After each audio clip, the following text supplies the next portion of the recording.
This is a throwaway because only a handful of people closest to me know this happened. It's very difficult for me to talk about, but maybe it's time. Note, I'm 27 now, and this all happened when I was 18 and 19. I wasn't raised in a church. My parents grew up with very religious parents and didn't want to force anything on us. That being said, in high school, I got very curious about God, religion, all of that stuff. I started dating a guy when I was in 9th grade who took me to church with him. He was a Southern Baptist, so I kept going. We broke up, but this is all still important because that was my first experience with church. I just wanted to do the right thing. This isn't what this story is about, it's just a little background. Fast forward to senior year. I started dating another guy in my grade. He was always popular and pretty mysterious. Everyone knew he was religious but didn't know what kind. Everyone knew because his mom would attend our choir concerts always wearing long skirts, no jewelry or makeup, and had her hair in a bun. His best friend didn't even know what church he went to, but told me that they didn't have a TV and weren't allowed to watch movies. I was incredibly nervous to ask him what church he went to, even though we were dating and I figured after 3 months I should know. I had asked him a few times to go with me to the Baptist church, but he always declined. Finally, I got up the courage. I asked him what church he went to, and he only replied with, "You should see for yourself." I was excited. I get to be a part of it and part of his life. He invited me to his church. I went out and bought a long skirt and threw my hair up. I figured I should be respectful and dress like his mother. He picked me up that following Wednesday evening and drove me to the, quote, meeting. It was at a Holiday Inn conference room. Everyone there was very old except me, my boyfriend, his younger brother, and 2 toddlers. The meeting, that's what they called it anyway, was run by 2 very elderly women from Ireland. Well, I'm pretty sure it was Ireland. I could barely understand them, but the Bibles they used were normal Bibles, so I didn't feel too uncomfortable. They had a hymnal that just said hymns on the front. Everyone sang a cappella, there were never instruments, and it was a very strange evening. But because they used a typical Bible, I figured it was fine. I eventually stopped attending the Baptist church I was a part of and went strictly to my boyfriend's meetings. Wednesdays were held at the Holiday Inn, and Sundays were held in various friends' houses. Every member was called a, quote, friend. The meetings weren't huge, maybe 10 to 20 people. Each fall and spring, though, they held, quote, conventions. They would be on someone's farm and include every friend in the state, and sometimes a few surrounding states. Those were very, very big. We would stay in quarters and listen to people speak from the Bible. You also had a chance to stand up and read a verse that meant something to you. This all happened very slowly and over the course of 2 years or so. I must have been obsessed with just trying to do the right thing and follow Jesus, because I didn't notice that I was being brainwashed. He took my virginity. I ended up living with them. I had no idea to this day how that transition even happened, or if my parents wondered where I was. My parents were in the middle of a messy divorce and honestly probably didn't notice that I was gone. My boyfriend's mom didn't believe in using hospitals or doctors and took a holistic approach to her family's and my health. She had me on different vitamins every day of the week. I was already very skinny, but over time lost even more weight. I probably got down to 80 or 90 pounds. She also gave me iodine drops under my tongue every day. This all led to me being severely underweight. I had to stop sleeping almost completely. I think the doctors ended up saying it was all the vitamin B12 in my system. While in my hazy state of mind, I ended up getting baptized in a lake at one of the conventions. Shortly thereafter, when we went home, I started having panic attacks. Everything from this time is such a blur to me. Such a blur. I eventually had one big panic attack that threw me over the edge. I had a complete mental breakdown. I remember a few things very vividly. I tried to read the Bible to calm down and couldn't read anymore. Everything was just shapes and blobs. This led to more crying. My dad remarried 2 weeks after the divorce and married a woman named Nikki. I was convinced that they were both Satan because of this. I tried to jump off a very high hill near the house I was staying at. I would have at the very least broken many bones if not died. I thought I was already dead and was convinced their house was a coffin, and they were burying me outside and my soul was overhearing it all. I guess they realized that something was wrong and probably didn't want to be liable because they found my dad's number and told him to come get me. I actually fought going, and cried and screamed, but my dad took me back to his house. I didn't sleep that night again, and thought his house was the Twin Towers, and that I was stuck inside as they were falling down. I started seeing small rainbows everywhere too. My brain was completely fucked, you guys. The next day, my dad and stepmom took me to a behavioral health hospital. I remember that it was the day that Steve Irwin died because my dad told me in the waiting room, and I thought for sure that he murdered Steve Irwin, and that's how he knew that he was dead. But it was just on the news in the waiting room. Either way, I stayed in an acute wing of the hospital for 2 weeks. They took my vitals several times a day and night, and I had to go to group therapy sessions and drink Ensure all day until I was finally up to a healthy weight. That man and his family fucked me up. I hope I never see them again. It's almost 10 years later and I have nightmares about them still. I had one last night actually. They're mostly just present in my dream. I had the courage to finally try and Google the name of their cult. It took some digging, but they're called 2 by 2s. Sorry this was so long. So much happened to me. This is just all I can remember.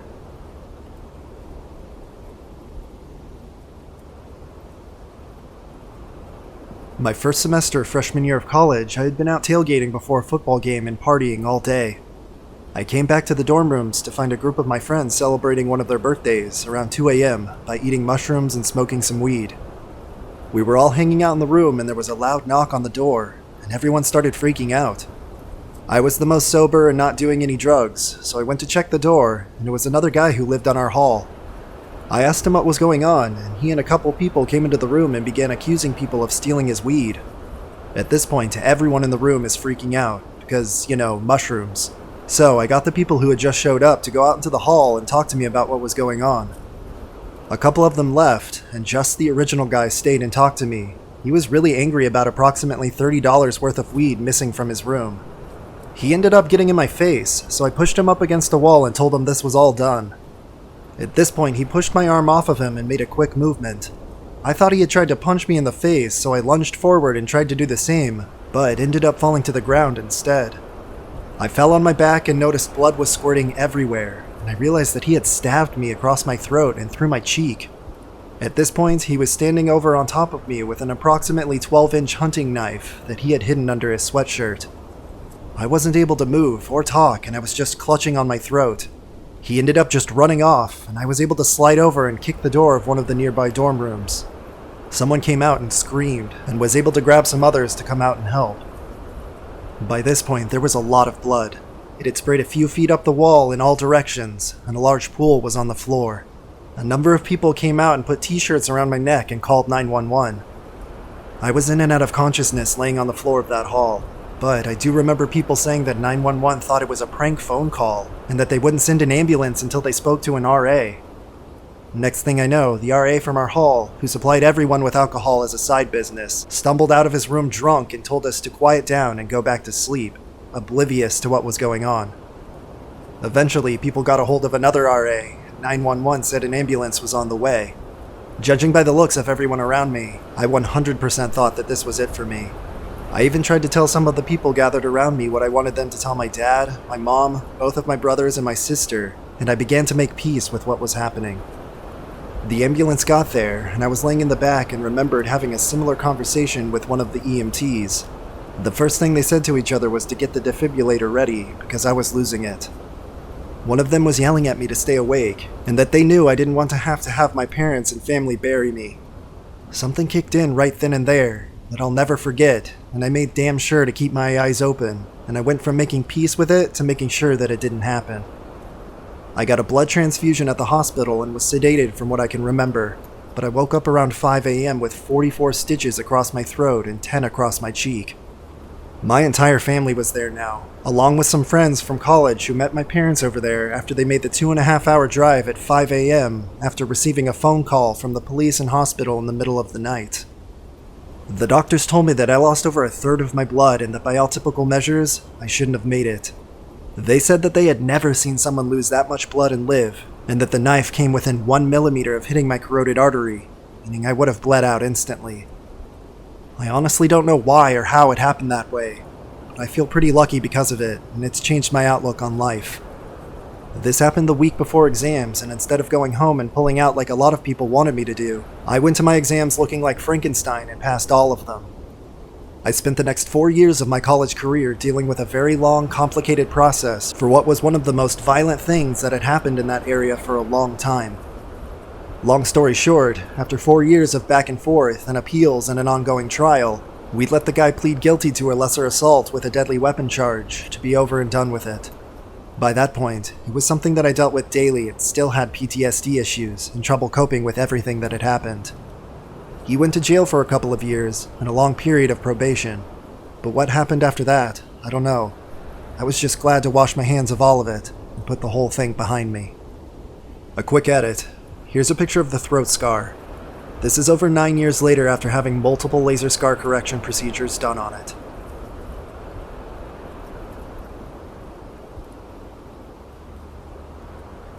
I've held off on sharing this story for a few years now because of just how bad it frightened me. However, reading other people's experiences on Reddit has given me the confidence to share my own story and not fear judgment. A few years ago, my partner and I decided to take a trip to California to see some of the state parks, ghost towns, and off-the-beaten-path things that don't get a lot of tourist traffic. For the first leg of the trip, everything went great. We camped in our car, found some really great picturesque landscapes, creepy ghost towns, scenic views, and forgotten highways. I absolutely loved it. After about a week and a half on the road, we decided it was time to start heading back to Oregon, which was our home base. But we decided to take the scenic route for some of it, instead of just driving straight home on the 5. Our meandering path took us to the Death Valley area, where there was a short hike to a beautiful waterfall we had seen online and wanted to do that before heading back. In lieu of my experiences, I've chosen not to share the name for everybody's safety. We found the trailhead without issue and began the mile hike to the waterfall. Death Valley is pretty desolate, I'm not gonna lie. It's a creepy place. It spooked me bad on more than one occasion, but something about this trail was different, sinister even. I couldn't shake this feeling that I was being watched. I couldn't hear anybody around us, and I didn't see anything out of the ordinary. There were also no cars at the trailhead when we got there, so I figured we were alone, but it really didn't feel that way. This feeling persisted until we reached the end of the mile hike and saw the waterfall. We sat for a moment, took a few pictures, and started hiking back towards the car. I still felt like something was wrong though. I felt eyes on me, and I had a feeling of dread for seemingly no reason at all.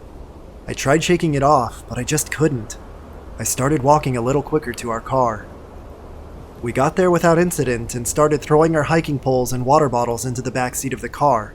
And that's when I noticed there was a black SUV with limo-tinted windows parked next to us in the trailhead parking lot. It wasn't running. I didn't see anyone around it, and it didn't seem like anybody was in it. But where was the driver? The only place the driver could have been was on the same trail as my partner and I, but I hadn't seen or heard anyone else on the trail. It was an out-and-back trail with steep rock cliffs on either side of the trail, so the chances of me seeing the driver were pretty high, and the chances of him being off the trail were also pretty slim, as the undergrowth was extremely heavy until you got to the cliffside. I'm also pretty certain I would have heard somebody crashing through the undergrowth near the trail. As I was thinking about this and getting more and more anxious, I see a huge man emerge silently from the bushes next to the trail to the waterfall. When I say silently, I mean it. He made no noise at all. He was easily 6'4" to 6'6", and very strong looking. He was covered in what my partner believes are criminal tattoos, and he had a baseball cap pulled down low over his sunglasses. He also had a full long beard, some kind of rifle slung across his back, and a large hunting knife on his belt. Had he been out there at the falls with us the whole time? If so, why hadn't I heard or seen him? He was holding what appeared to be a cell phone in his hands and waving down my partner.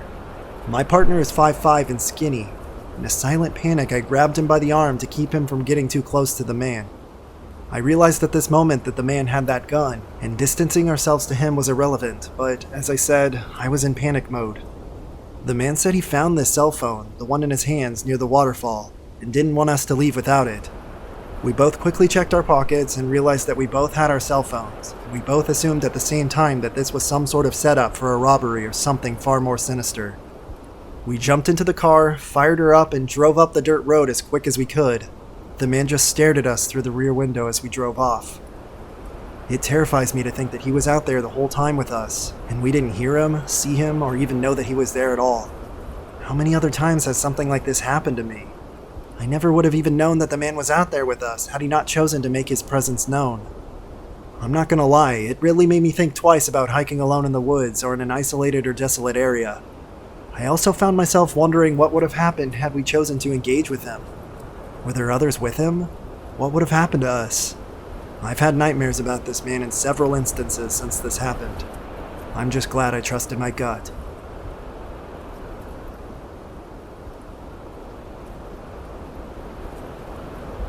While planning our wedding, my wife and I spent a lot of time trying to figure out the wedding party's entrance music. We had different songs play for our parents, for our bridesmaids and groomsmen, for me and for her too. My choice for my music was John Williams' Superman score because it never fails to cheer me and pump me up. We had an outdoor venue and the aisle was a long concrete path that led from the building where we were hidden from our guests all the way to the area where everyone was seated, curving to the right halfway through. During the rehearsal, I decided to take it up a notch. I can't just walk to the Superman score, I should run it, with my arm raised a la Superman. It was gonna be awesome. I tested it during the rehearsal and everything was great. Fast forward to the next day, and here's what I remember of the events. The wedding party stands together by the building, hidden from the guests, waiting for the coordinator to send us out. The music starts and our moms go first, along with my wife's niece. A few late guests rush past us and are told by the coordinator to wait by the side of the path, since we've already started. The Superman score starts and I'm up. I wait a few seconds for the right note and off I go. Arm raised, I'm running down the aisle, picking up speed. As I reach the curve, I notice the late guest standing there out of the corner of my eye, and I'm ever so briefly distracted. Then, suddenly, it happens. My dress shoes don't have as good of a grip as the sneakers I was wearing the previous day. So I lose my footing completely, and for a split second, I'm airborne. Then gravity wins. It turns out I'm no Superman, and I hit the concrete pavement hard. The next few seconds felt like they lasted forever. The nearby guests rush over, my best man rushes over, people help me up, and I'm stunned. My hand hurts, my side hurts, my face hurt, and people ask if I'm okay. And then, my tongue darts forward, and I realize something is very wrong. I just broke both of my front teeth. I'm in complete shock. My best man is talking to me, but I'm totally hazy. But then I hear that music is still going. It's Superman, and I snap back to where I am. So I raise both of my arms in a victory salute and finish my run like a boss. And then we went on and had what people later described as one of the best wedding ceremonies ever.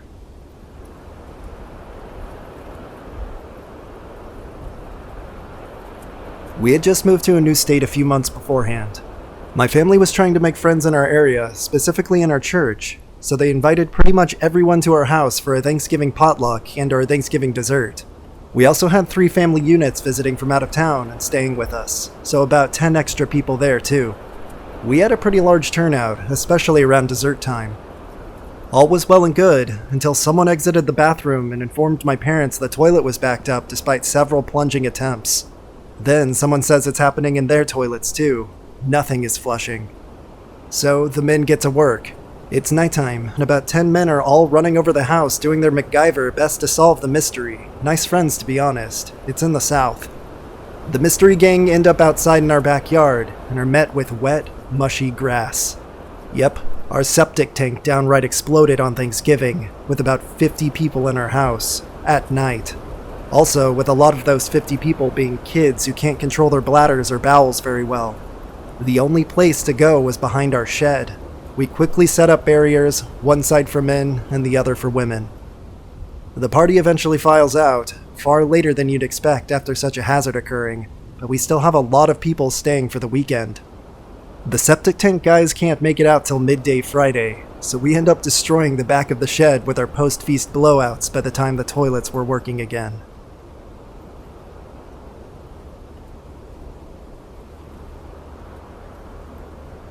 I was born and raised in a cult as well, left the week before I turned 18. I don't particularly want to name it, as though it's not well known, it can definitely be Googled, and I've been hiding this part of my life too long to be able to open up about it now. A lot of what I've read on this post, or in the replies, sounds familiar. Praying, fasting, guilt, prophecy, end times, guilt, isolation, communal living, guilt, tithing, self-loathing, guilt. A big difference between the OP's experience and the one that I was raised in is that sex was highly encouraged, and that's putting it mildly. Enforced is not the right word, but it's the first one that comes to mind. In my opinion, second-generation cult kids have it the absolute worst. We didn't ask for it. We literally didn't know any better. That was our, quote, normal. By the time second-generation kids come around, the cult is still new enough that later generations haven't been able to mellow it out yet, and small enough that horrible practices and abuse are able to pass under the radar. Abuse was so much a part of my life, physical, sexual, mental, you name it, that when I left and started socializing with regular folks, I couldn't begin to process what real socializing was, let alone dating or an active sex life. I couldn't understand, couldn't believe it, and I couldn't accept it. I've been locked in rooms for 3 days and nights to, quote, fast and pray. I've been denied contact with other humans for weeks, or even months, to, quote, get closer to God. I was given to men by request. I was once held down by 4 men, while a group of maybe a dozen other men exorcised me. They believed I was possessed by a demon because of my inability to be like them, to, quote, get with the program. I was spanked, beaten, and whipped most of my life. Simply put, I was terrified my entire childhood. I lived every second of my life in fear. Anyway, all of this to say, I absolutely understand you and I feel for you, OP, and anyone else who has suffered from this. And I wish I had better advice on how to recover, move on, and be free of it. Just remember that you are free of it. They have no power over you anymore. Always remember that. And enjoy every damn breath of air. You get twice as much as you should, simply because it's a free breath. Good luck. And in case you were wondering, no, I'm absolutely not religious in any way, shape, or form. I believe religion is a cancer. No offense is intended.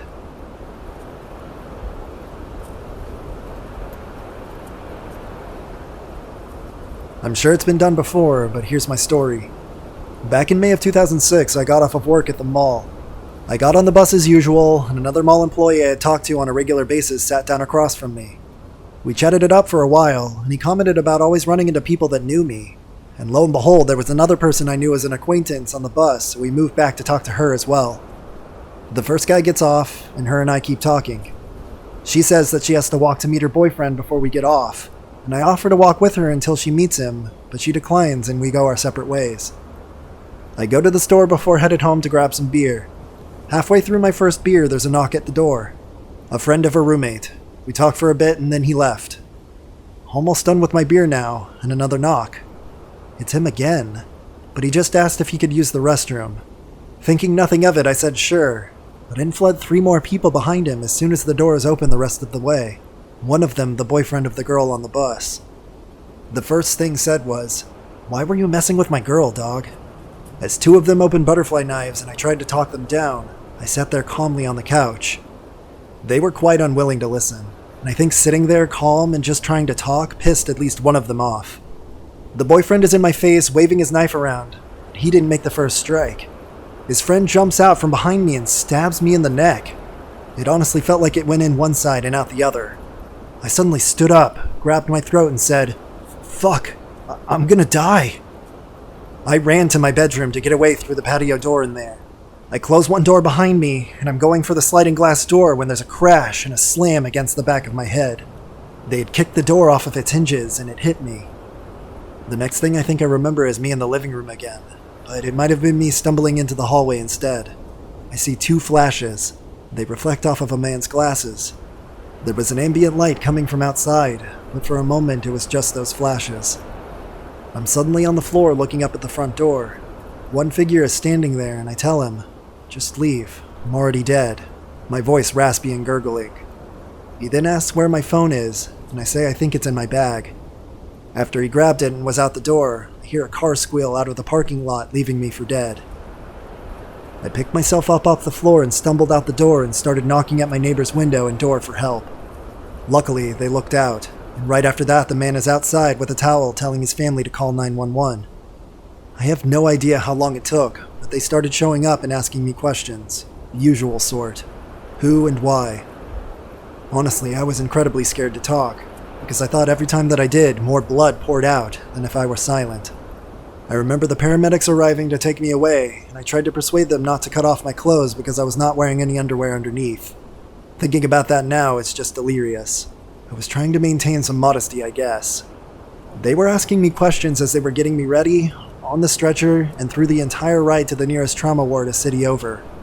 We eventually get there, and as they wheel me to the ER, I get another scare as one doctor says, he's probably a junkie that got messed up in a drug deal gone wrong. And just before I go out, I can feel an intense pressure around my neck. And that's the story of that evening. I blacked out twice, I was stabbed 7 times as I was told 4 of them in the neck, and I also got shot 4 times. I have a bullet in my head, one in my chest, one that shattered in my hand, and one that was removed as it was caught in my esophagus.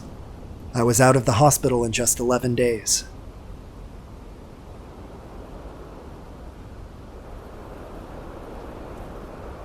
Years ago, I was in Death Valley shooting photography in the middle of the Badwater Basin salt flat. The day before, I registered with the park ranger my location and times I would be out in the salt flat. I was fully packed for desert trek, sunblock, light clothing, hats, sunglasses, a full 70-ounce camelback, and food plus 30 pounds of photo gear. The park ranger thanked me for telling him and noted it. Then he spent the next 15 minutes with me recommending photo spots, but also precautions as temps the next day were going to climb above 115 degrees Fahrenheit. He told me to be walking into the salt flat before sunrise, and then he mentioned when the mountain shadow on the east hits the salt flat, start your return trip. Well, I missed that shadow hitting the valley floor just because I was still in mid-shoot. When I got done, it was about 10:45 when I started my return trip. Temps when I started walking in the morning were about 80 degrees Fahrenheit. By 10:45, they were easily 95 plus. You could feel a rare wind gust traveling down the valley. Each wind gust was a hot wave filling the basin, and each one of them felt like another 5 degrees added on. I walked about 3 miles into the basin, so it took me about 2 hours to walk back. I had to be careful though not to disturb the salt crystals. I was drinking the water and minding my heartache. I never felt scared or overworked, but fucking hell, by the time I approached the quote tourist areas of the path, the flattened trampled salt flat, which stretches about half a mile out of the parking lot, temps were well above 100 degrees Fahrenheit. I was a desert rat, sweating. I drank nearly 3/4 of my water supply in 3 miles. I was passing people walking into the salt flat. They had zero protection, no hats, and tiny bottles of water. I looked up and noticed a ranger vehicle in the lot. As I got closer, I realized it was the park ranger I had spoken to the day before. He had huge binoculars scanning the salt flat. I walked up to him and he said, "Glad to see you made it back. You missed the shadow." I laughed and said, "Thanks, I'm always racing the sun." He told me he had been watching me for over an hour, and that I had done very well to step over the crystals. That is why you always communicate with the park ranger. They have your back. I'm sure that if he'd seen me collapse, he would have rushed out there. Edit. Many people have been requesting to see the photography. This is a low-res panorama for you, and it's great for laptop backgrounds. This is what was taken at one of my first stops along the salt flat.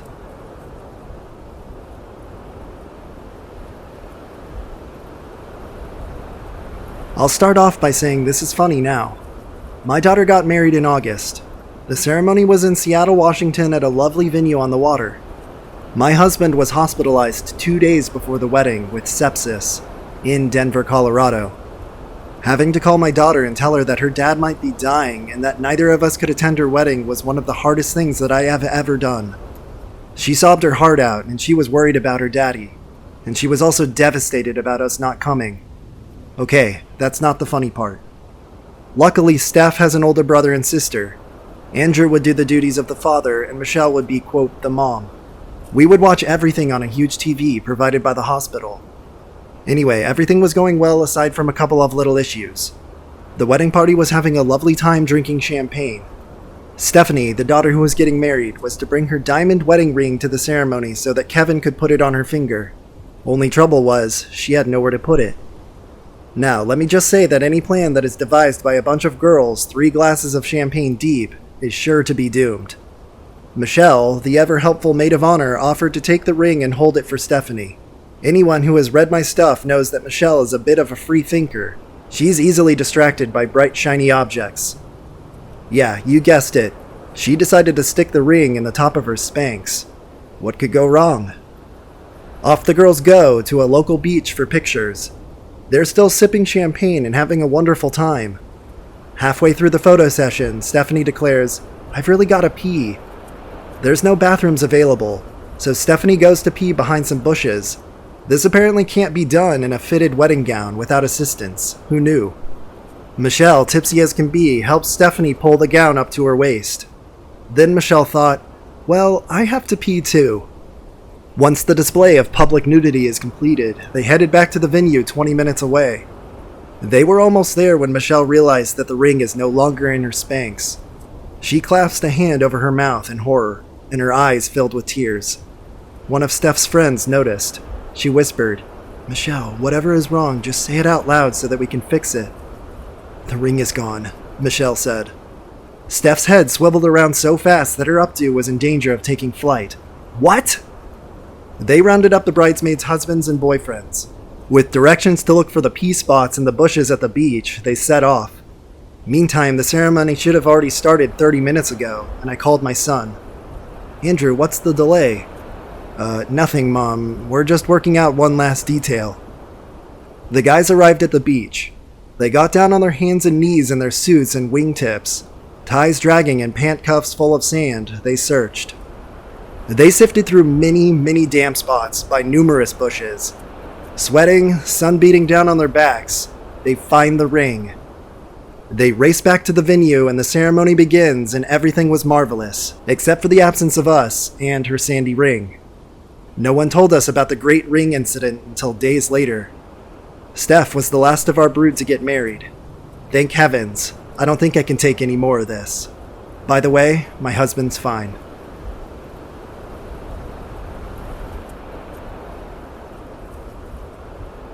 I believe the year was 2014. I had just graduated high school and my family was crumbling. My parents weren't doing well in their marriage, and my mom had me drive separately so that we could leave with a second car if we needed it. My mom did not want to go, but she felt like she should be there since all her kids were going anyway. Thanksgiving was not a small gathering. I'm talking 90 to 130 people that rented out space in a church banquet hall to have this gathering. It was a typical West Virginia gathering if you've ever had one. Everyone was drinking and talking about church. I don't mind this, even though I'm just not religious myself. And Grandma was about to turn 90 the day after Thanksgiving, so everyone was all over her and she loves the attention. Mom and Dad started to argue quietly in the corner about how Grandma was just interjecting herself into everything, and you could just see the tension building between my parents. They were constantly making passive-aggressive comments to each other and to the other family members too. It was all the drama in the room. My grandma just kept asking me if the kids were okay. No, but we weren't going to admit that. I told her that we were fine, but she then decided that we needed to extend our stays so that we could go to church on Sunday with her because obviously we needed Jesus. My family has always been atheist. She said we were raised poorly and badly behaved because we didn't have church in our lives. All of my siblings and I were between the ages of 14 and 18, all have good grades and were polite, etc. I told my mom what she said and she freaking blew a lid. She went to Dad and told him to tell off Grandma, and he refused and said that she was just trying to help and she thinks Jesus is the answer. She said, and I quote, "The only person who needs Jesus in this room is you lying, cheating sob." Dead fucking silent. The whole room just stopped talking and moving, and that's fucking terrifying when there's that many freaking people. Dad then blew up on Mom in front of everyone because she was embarrassing him. Grandma had to sit because she was so stunned, and Mom decided to announce to everyone that Dad was cheating on her and she was gathering evidence for the divorce. She then decided to point at every single person she hated in the room and describe to them why she hated them. Some examples. Uncle Mike is a fucking pedophile, and everyone knows it, but nobody does anything about it. He was known to be a little too friendly with the kids. Karen and Joe are first cousins and they're married. What the fuck? This was true. They even had the same last name. She turned to Grandma and said, "You're the most bitter old bitch of this entire bunch. I can only hope your pathetic ass doesn't make it to 90. Her 90th birthday was literally the next day. Angie is a meth head slut bag shit excuse for a fucking mother. She had been in and out of jail for drugs, but nobody ever mentioned it, and any time it was brought up, it was quickly silenced. This was my dad's sister." There was more, but once she was done screaming at the family, she opened the door and yelled, "I cannot wait to be rid of this fucking incest, shitty-ass West Virginia church bullshit." She then pointed at several other people and said "fuck you" to many of them individually, and then left the building. Needless to say, I went and got my mom and then left with her and my siblings very short after that, and I haven't seen that side of my family since. My parents have since divorced, and my mom is now happily remarried to a wonderful man.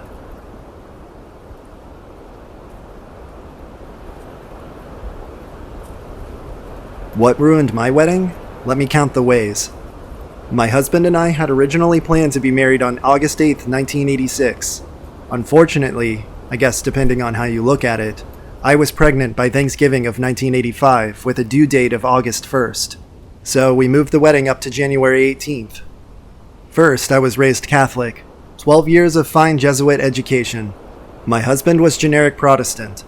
I had always dreamed of a full Catholic service, but there was no way that was happening on such short notice.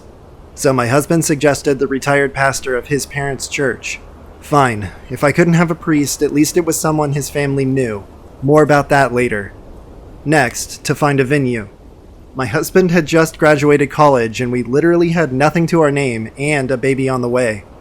There was little help available from our parents and we had a guest list of over 150 people. So we ended up getting hitched at the local Ramada Inn by the indoor pool in northwest Missouri in January. And we had a reception in one of the ballroom meeting rooms. It was a deal. We got the venue, sandwiches, chips and dips, veggie trays, a cash bar, a keg of beer, and about 10 bottles of cheap champagne, plus a room for the night for around $500. Pretty classy, right? Next was the dress. I had no money to buy a gown at the store. Luckily, one of my friends was an amazing seamstress, and she was applying to a master's degree program in costume design. She agreed to make my dress and my 2 bridesmaids' dresses as a wedding gift, and to add them to her application portfolio. Now, when I was young, I was very, very tiny. Consequently, my waistline quickly expanded from my pregnancy. My friend had to keep letting out the dress to accommodate to my growing belly, which made it impossible to add any of the beading or lace. I do have to say though, she did an amazing job considering. The day of the wedding arrived, and I woke up with a searing migraine. I was blind in one eye, one side of my face drooped, and I felt like I had an ice pack shoved into my skull. No matter, my husband's pastor would arrive at 10 a.m. for us to choose the service we wanted and to have the rehearsal. We wanted the shortest one possible. I managed to get through it, and we went to find a dark room to lay down in. Luckily, the migraine subsided by late afternoon, and the wedding was set for 7 p.m. By 5, I was getting ready, and my mom and her boyfriend were bringing the cake for the reception. A 3-tiered affair made by one of her friends, also as a wedding gift. Unbeknownst to me, her boyfriend had ordered an extra middle tier, smashed half of it, and brought it to my room and told me he had dropped it on his way in. He thought it was a hysterically funny joke. I nearly ripped his head off, though. No wonder he'd never been married before. Finally, I was ready. I went downstairs to find my father-in-law to be in his dark blue tux and black shoes with white athletic socks? A farmer all his life, he claimed colored socks gave him athlete's foot. I grumbled, but let it go. I stood watching the guests be seated. Now, my divorced mom and dad do not have the friendliest of relationships and are always ready to needle the other. In an attempt to keep things civil, 2 chairs were placed in the front row on both the bride and groom sides for our parents. Everyone else, including my dad's wife, would sit behind. I watched in horror as my dad escorted his wife to the front seat only to have my grandmother, my mom's mom, tap her on the shoulder and say loudly, "I believe that you're in my daughter's seat." Sheepishly, she moved to the next row. Finally, the music started and my dad walked me down the aisle. I was irked at his childish attempt to upstage my mom, so it sort of took the magic out of the moment. Then, when it came time to give me away, instead of replying, "We both do," as practiced, my dad said, "I do," smirked at my mom, and sat down. I could see the argument that would follow. Now, back to the pastor. What we didn't know was that Reverend Cornelius was well into his first stage of dementia. No kidding. And the service he started to deliver bore no resemblance to the one we had chosen. It bore no resemblance to any wedding service anyone had ever heard. He rambled on and on. At one point, he started what the entire audience thought was the Lord's Prayer. He said, "Our Father," and the entire congregation said, "Who art in heaven," and he went right on to something completely different while our guests got a few more sentences in before petering out. Everyone was looking at everyone, wondering how this would end, when our 3-year-old flower girl looked up and said, "I gotta go potty." My bridesmaid replied, "Shh, we're almost done." The Reverend droned on. Again, with more urgency, our flower girl said, "I gotta go potty." Again, my bridesmaid replied, "Shh, we're almost done." And again, the Reverend droned on. That poor little girl. Finally she could hold it no longer, so our beautiful little cherub of a flower girl spread her legs and peed right there on the makeshift altar by the pool at the glorious Ramada Inn in St. Joseph, Missouri. You could hear it hit the AstroTurf-covered steps. Like I said, classy. I gotta give her credit, though. That signaled the Reverend to finally say, "Man and wife, you may kiss the bride." And she didn't get a drop on her dress. Never was a wedding more blessedly over. That was 33 years ago, and we are still happily married. It's as funny to us now, and our kids absolutely love the story of our wedding. Like someone else said, it's not the wedding, but the marriage that matters.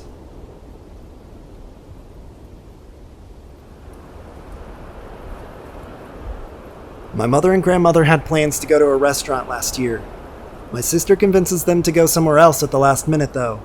Of course, this means no reservations, but my sister's convinced that it'll be fine, and they just might have to wait a few minutes for a table. I live in another state, so I get to experience all of this from a distance. They end up sitting at the bar while waiting for a table, having a few drinks and appetizers. After the second round of martinis, my mother looks over and my grandmother is leaning back in her chair, completely limp and unresponsive. Everyone freaks out. Paramedics are called, and my grandma is rushed to the ER. I'm 1,200 miles away when my mother calls to tell me what happened. At this point, Grandma is still at the ER, still unresponsive, with crazy low blood pressure and high heart rate.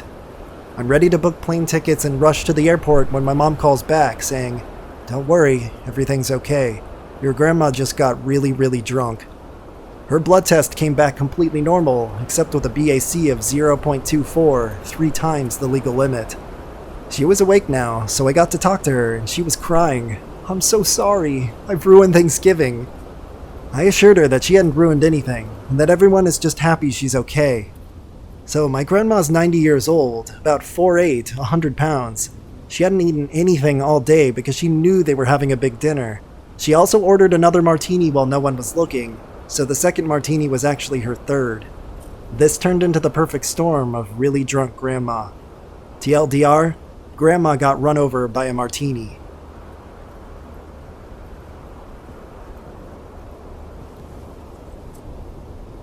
My older brother abused me for pretty much my entire life.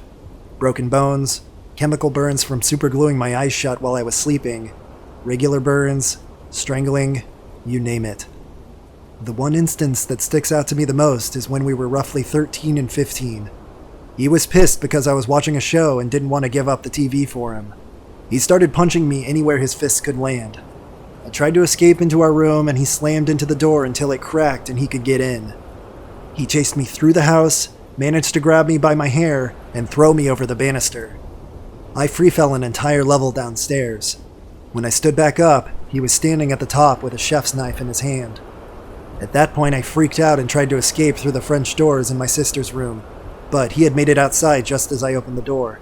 So I ran back upstairs with him right behind me and made it into the kitchen. We had one of those counters that wrap around and then stick out in one spot, like an attached island. That was all that was separating us while I tried to call my mom, but he sliced the cord. I threw the receiver at his face as hard as I could, and then I ran past him while he was holding his head. I made it down the street before I noticed he wasn't following me anymore. When I threw the phone, I had shattered his front teeth, and apparently shit's excruciating when your nerves are dangling and exposed. I called my mom and told her what happened. She told me to go back home and she'd talk to him when she got home from work. Lol, fat chance. I walked to my friend's house across the highway and stayed there till my dad dragged me home.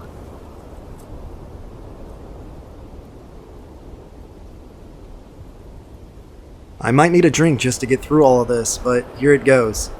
My wedding day started with my groomsmen and I at a liquor store buying a bottle of Jaeger. I took a couple shots and was given a Xanax. I had never taken Xanax before and downed the entire bar. At this point, the ceremony is getting ready to start. I'm a tad loopy, but nothing really noticeable. The ceremony goes well and we're off to the reception. Before we go in, I smoke a bowl. We eat and dance and everything is fun. Then at some point after several more drinks, I go from feeling great and in control to completely torn up. This is when I start losing bits of what happened. My new wife is understandably upset that I'm so shit-faced and has me sit and chill out. I don't remember this, but there was apparently some argument going on with the bridesmaids, and one of them apparently says that I should be marrying her. I suddenly come to standing outside in a parking lot from a slap to the face by some black woman. A small crowd is there asking me what the fuck I was doing with her. Far out in the lot is that bridesmaid, and she is being shouted at and drives away. Apparently I was standing up close next to her by the car. Maybe we were in the car too. I have no idea to this day what went down. You might think this is all pretty shitty, but it doesn't end here. My wife and I are driven to the hotel, fighting the whole time. So, we get in the room, and this is where I put her flowers and coffee and proceeded to tear the room apart. This was a nice place, and we were many stories up. I pull my ring off and throw it out the window. Keep in mind, I don't recall any of this. Next thing I remember is walking downtown late in the night in my tux. I call my dad and he picks me up. I also end up having to buy most of my tux from Damages. It literally looks like I just got jumped by a gang. My buttons and cufflinks are gone. Holes in my knees, snags, you name it. I pay for it as fast as I can to get out of there and forego any more embarrassment. But before I can get out of the tuck shop door, the lady says you left this in your pocket and hands a condom to me. The end. Edit. I forgot to mention that I was also forcibly thrown out of the hotel lobby.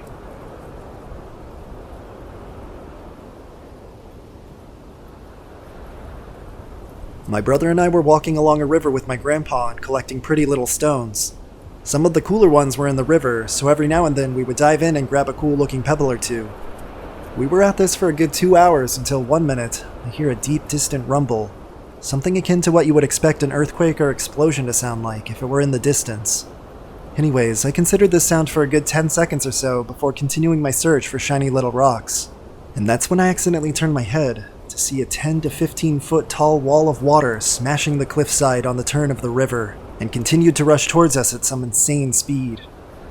I could have ran, but the spectacle seemed just so surreal and insanely fake that I stood there like a deer in headlights, even forgetting to warn my grandpa and brother that we were about to get swept away by a wall of water that was the size of several semi-trucks speeding down a highway. After a quick snap back to reality, I just scream and direct the attention of my at the time relatively young and athletic grandpa, who picks me up as I was closer and runs me to shore while yelling at my brother to run! Fucking run! My young little idiot brother raises his head, proudly lifts a green round pebble above his head, all while behind him, what I can only describe as a land tsunami rushes at him, pretty much ensuring his death. You hear about fight or flight mode, where people lift cars off of their children, run away from bears, and crawl miles to safety with 2 broken legs. Well, the same thing happened to me, but instead I ran to save my brother. I push my grandpa away and sprint across the river, grabbing my brother's arm and pulling him towards the riverbank opposite the one that my grandpa was on. He finally realizes that something is urgent, so he runs with me and we make it to the other shore probably within 2 seconds of the wall of water hitting that place my brother was just standing. We recover our senses and walk 2 hours to the nearest bridge where we meet up with our grandpa and hike home. We later read that a massive explosion happened near a major water and sewage pipeline and sent several million gallons of nasty water down the river and surrounding areas. To this day, my brother gets quickly shut down when he complains about me doing something, when I remind him that I risked my life to save his at age 10.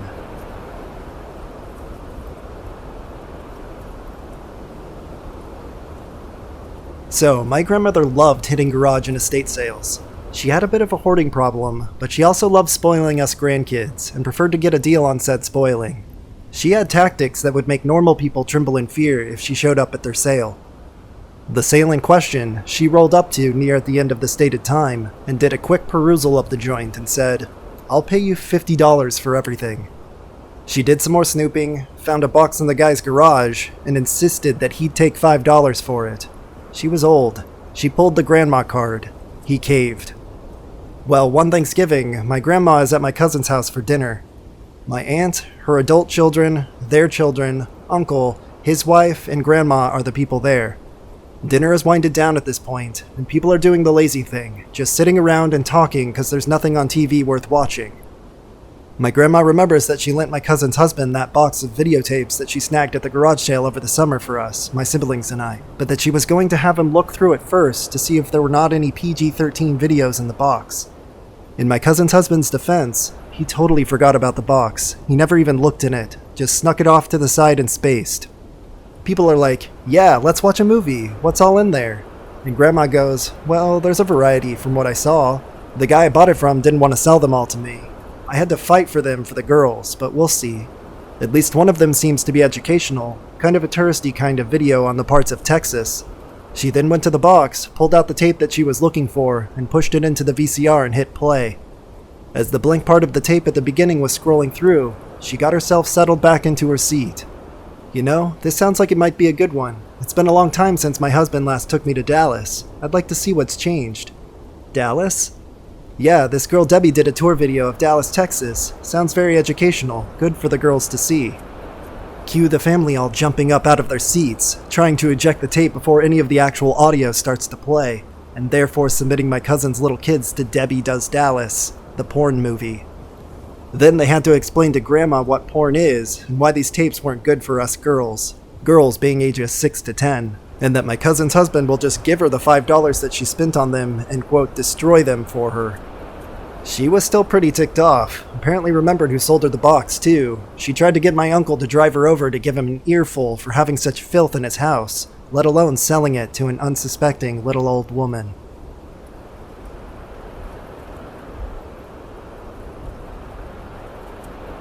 I joined a very extreme charismatic church in and around 2006 when I was 16 years old. I'm female. I was very involved and would attend church around 5 times per week. The movement started in the UK, but I'm from Canada. When I was 18 years old in 2008, I took a gap year after high school to go and volunteer in one of the churches in the UK. The rules were fairly strict. Women were not allowed to preach, and it was taught that men were the head of the household. Things got even more intense from there. The elders would not let me leave prayer until I, quote, encountered the Holy Spirit, aka falling on the floor or acting like I did. I was made to sign a contract that said I would work 60 hours a week for 12 months. However, before signing the contract, I reminded them that I would be leaving in June because I was starting university that fall and wanted to have the summer at home. In April, they told me that I was not allowed to leave until September when my visa was up. The elders told me that they had a meeting without me, and that God had told them that I had to stay for the rest of the year. Being an 18-year-old girl, I was naive and terrified.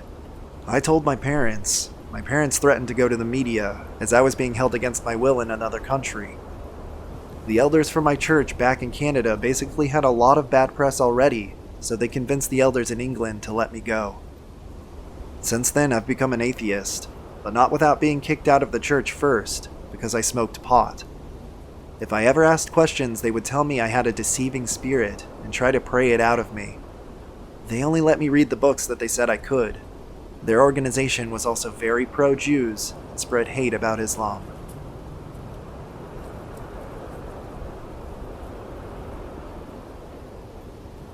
When my parents got married, they combined their names and each changed their name to the hyphenated version. So their names were Mom, Dad's name dash Mom's name, and Dad, Dad's name dash Mom's name. When I was born, they named me Daughter, Dad's name dash Mom's name. Last week, I spent about 20 minutes getting harassed by the clerk who was filing my marriage license. First, she wanted to know my maiden name. My maiden name is Dad's name dash Mom's name. I came into this world with a double last name. She didn't like that. Then she wanted to know my dad's, quote, real name. My dad legally changed his name. With the power of the law behind him, he tacked my mom's name onto his. That's what it says on my birth certificate. That's what it says on my driver's license. She didn't like that either. Finally, she wanted to know my mother's maiden name. My mother, out of all of us, actually has a maiden name, so she got that one. But now, on the form, the mother had a single name and the father had a double name. She didn't like that. She stressed repeatedly that if any of this information was incorrect, I wouldn't be married. She stressed that they were, quote, actually going to check. She stressed so hard, her stress had stress. I'm taking my husband's name. I've had enough of this bullshit.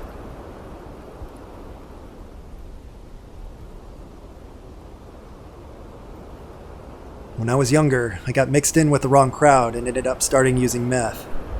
When I first started doing it, it was fairly cheap, $60 for a gram in California, but my habit became worse and also the price increased to $100 a gram. I picked up from the same guy for about 3 months. I knew that he was an individual that wouldn't be wise to mess with, but when you have a problem, logic goes out the door. When I would pick up from this guy, we would meet in the neighborhood. I would already be waiting there because, for those who don't know, drug dealers aren't exactly the most reliable people when it comes to being on time. Where I would be waiting was facing away from a cul-de-sac.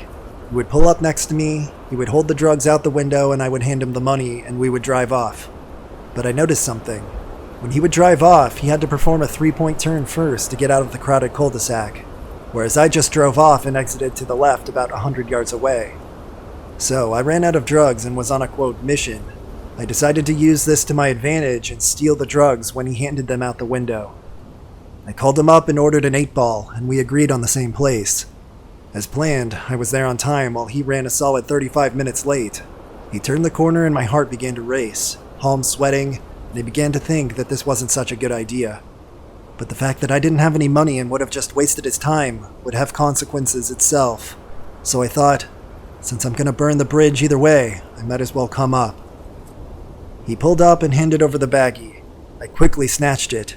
At this time I was driving a 95 Honda Civic, not exactly the best getaway car, so I, quote, stepped on it, and I see him begin to turn. The plan went as planned. He couldn't turn all the way. I thought I was home free, looking in the rearview mirror with an accomplished smile on my face. There was something I didn't account for. A loud bang, and the back windshield shattered, preceded by the front windshield. I swerved, nearly missing wrecking into a parked car. 2 more loud bangs ring out. Instead of the sound of glass, it was the sound of bullets hitting the trunk. I took my left hand and turned out of the housing track onto a street with a speed limit of 35. I ended up pushing my poor little Civic to the limit, but it's still the fastest I've ever gone in a car, 105. Yes, it did take quite a bit of time to reach that speed in my piece of shit car, but I was much more concerned about dying than going to jail. I got away, and immediately calmed my nerves by getting high. This was followed by numerous phone calls about how I was, quote, a dead man, and that I would be found and killed. To my relief, he ended up getting arrested with 2 ounces of meth, so all my worries went away.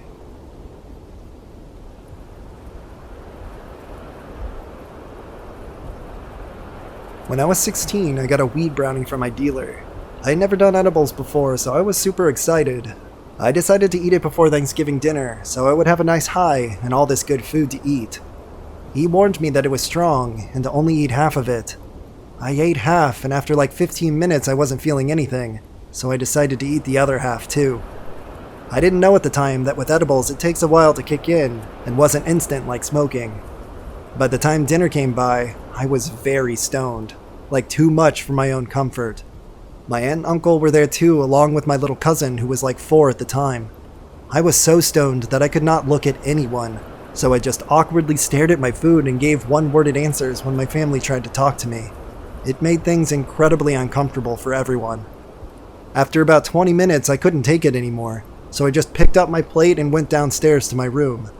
My mom followed me and wanted to know what the hell was wrong with me. I admitted to her that I ate a weed brownie and was incredibly stoned. I asked her if she could just leave me alone, because I was too high to deal with things right now. She was cool about it and left me alone, and waited until I came down later to yell at me about ruining Thanksgiving dinner.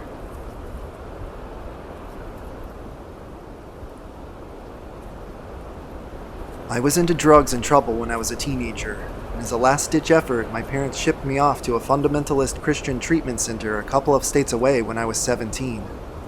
While I did end up actually turning my life around as a result of the whole thing, it sort of ended up being an out-of-the-frying-pan and into-the-fire experience, in that once I've completed the program, which was over a year long, I ended up moving in with a guy who worked there and becoming involved in the church youth group. Unbeknownst to me, of course, was a cult in its initial embryonic stages. It's a long story, but the guy I moved in with was renting from this guy who was a very heavy metal drummer who'd gotten, quote, saved, and become something of a self-proclaimed prophet with the local charismatic Christian scene. He acquired the inevitable cult following that comes along with something like that. I got sucked into his social circle because I was young, insecure, and naive. Also because I had just gotten done spending 15 months steeped in a culture of biblical literalism and charismatic fervor after a few years doing as many drugs as I could get my hands on. Take note, drugs tend to have a detrimental effect on the developing mind. One of the girls in the youth group that hung around our place got her school to invite this guy to do an assembly program. He brought some musician friends of his, played a show, and afterwards talked to the auditorium full of students about his experiences growing up poor and getting sucked into the sex, drugs, and rock and roll scene. Afterwards, the school invited him to come back and do the same thing the following year. Long story short, this guy was already kind of a megalomaniac and an ego-driven asshole, and being on stage in front of all those kids turned into his new favorite drug. It's hard to explain the process by which I and all of my friends at the time were sort of mentally seduced into devoting our entire lives to helping to build this guy's empire. But within a year, we were all raising money by doing car washes, grocery baggings, and soon manning tables of merch, and just straight up soliciting donations to funnel straight into this guy's pockets. Ostensibly, it was all going to fund these high school programs, that we as his followers were responsible for booking as many as possible, because the programs were to be free to the schools, but he was actually charging the schools for the productions under the table. This is actually really hard to talk about. At the same time, there was a heavy Christian aspect to the whole thing. This guy thought he had a direct connection to God himself, and there were consistently these spontaneous meetings that he would have all of us come to his house, where he would just talk and talk for hours about what God was doing and how we were all called to be a part of it. I mean, it was some very fucked up stuff, and I bought it all, hook, line, and sinker, even though I never felt right. I allowed myself to be convinced that my reservations were my flesh and the devil, and that the very voice of reason itself was a temptation that God was calling me away from. This went on for a while. The first time I had a falling out with this guy was while he was cutting me a check for work that I had done for him. He spontaneously and irrationally attacked me out of the clear blue sky, shoving me up against a wall and swearing a blue streak at my face, all while threatening over and over to break my nose off. I talked him down, walked away, and didn't come back for a year. I was sick in the head though, and I eventually decided that I needed to, quote, come back to the Lord, and of course, the way to do this was to track this guy and his team of minions down and give them hundreds of dollars. Suddenly, we were best friends again. The culture of fraud and manipulation had gotten even deeper and weirder since I had been away. There was now quite a bit of money being raised, not just by soliciting donors at public events, but through high-level investors as well, and everybody was doing the fundraising thing full-time and just stockpiling guns. The leader and his wife would routinely disappear for weeks at a time, and I came to find out that what they were doing was going to Florida and Hawaii a lot, because, dangling that carrot is a lot of work. What I'm describing is a really pretty incomplete picture of the whole thing, because I'm really rushing through the story. Shortly after coming back to the group, I realized that I couldn't stand to live like that anymore, and I moved away, back to the state where I grew up, and started my own youth outreach program. But literally the day I moved away, this guy called me and started working on me to get me to come back into the fold. After 7 months, I folded. No pun intended. Sorry, that was terrible. And came back when he offered me some ridiculous amount of money to run the church that he'd started while him and his ministry team were on the road. Again, to abbreviate things, I'll just say that when I moved back, I found myself in circumstances severely different from what he had described, and the money To put it bluntly, never happened. He had just swindled me again. Thoroughly disillusioned, I left again, this time for good, and never went back. After about a year, I relapsed under the mental, whatever the hell you would call what happens to your mind after 5 years of what I just described, and spent the better part of a decade just working at a coffee shop and getting as drunk and stoned as I could afford to every night. Something I didn't bring up, though, was that when I first got out of treatment as a teenager and got involved with that youth group, I'd started seeing a girl, and after a year we got married. She'd been with me the whole time through this experience, and after leaving that group for good and spending years and years drunk off my ass, she finally convinced me to get some help, which I did. I went into treatment again and cleaned up, and then went to college and earned an AAS, and I actually just got my first job in the field this week. So, this story does have some sort of happy ending. Well, the best part of it is that within the last couple of years, literally every one of my friends from back in the day that were involved with this guy finally walked out on him and blew the whistle on the whole fraud thing. So it looks like he's probably up the creek. A local news media outlet has been following the story for the last couple of years now, but I don't think I'm supposed to post a link or any of that, since it would reveal personal information and stuff. But yeah, the whole thing was just a huge fucking nightmare.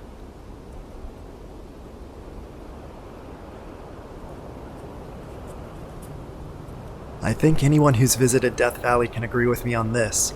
The place gets really creepy really quickly. I'll admit, it's a very beautiful and grand landscape. It's a desert valley with massive towering mountains on all sides, which is jaw-droppingly epic. But it also means that the place gets almost no wind at all, and therefore gets searingly hot and dry. For those who haven't been, Death Valley is a really quiet place. During the day you might not notice, what with all the tourists everywhere having fun, but at night, you can really tell. It's dead silent. Eerily silent. On top of not having much wind, there are no crickets, no owls, no locusts, absolutely nothing. If you've ever been in an anechoic chamber, nighttime in Death Valley sounds exactly like that.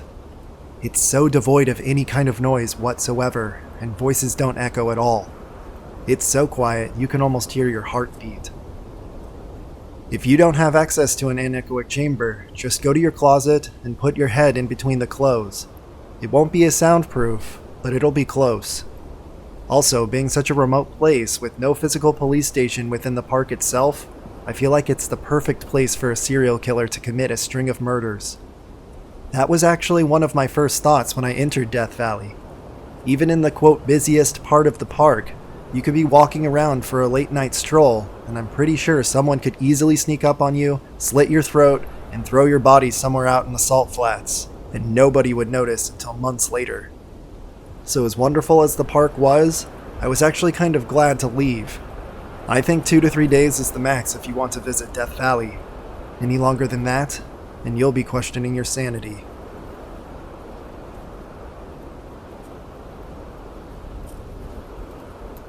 Some time ago, I worked for a daily newspaper. Because it was the daily paper, people worked every day, including holidays. I was scheduled to work on Thanksgiving Day from 3 in the afternoon until 10 p.m. I wasn't happy about this and was talking to one of my coworkers about it, and while we decided that there was nothing we could do about having to work on Thanksgiving, there was no reason why we could not have some fun, too. She and I planned out a response and told no one. On Thanksgiving Day, we both arrived a little early in order to get some things ready. We needed to hide things in order to keep the surprise. About 10 minutes before the scheduled lunch break, she and I went into our respective restrooms. I changed into my suit, tie, hat, and dress shoes, and she dresses in a long gown with heels and some jewelry. We had hung them in a stall that we locked so no one could see the clothing. Now, printers were not known for their sophistication, but we blew them anyway. We met outside the restroom and walked hand in arm to the plant lunchroom. All the other employees were already in there. Heads turned, mouths opened, eyes widened. I had brought salad, mashed potatoes and gravy. Sheila, my friend, brought stuffed Cornish hens and cooked vegetables. I even brought a small bottle of champagne. Technically, I could have been fired for bringing alcohol into the plant. We brought a tablecloth, a nice place setting, silverware, wine glasses, cloth napkins, and candles. This was so much of a contrast to the Formica tables and plastic chairs. Well, the crusty old printers really got into the swing of this event. They set the table for us and acted as our waiters. They heated up everything in the microwave and served us too. One acted as the wine servant even. This is the most fun anyone had ever had on a lunch break in the history of the newspaper. It also helped that most of management didn't work on the holidays, so there was little supervision, and the person in charge that day thought it was a real special treat and didn't interfere. Many years later, the place was still talking about the Thanksgiving that could not be beat. We also started some rumors as we were both married to others. We both were secure in our marriages, so we just let them talk. While I missed having Thanksgiving dinner with my family, this Thanksgiving dinner is one of the best memories of this holiday.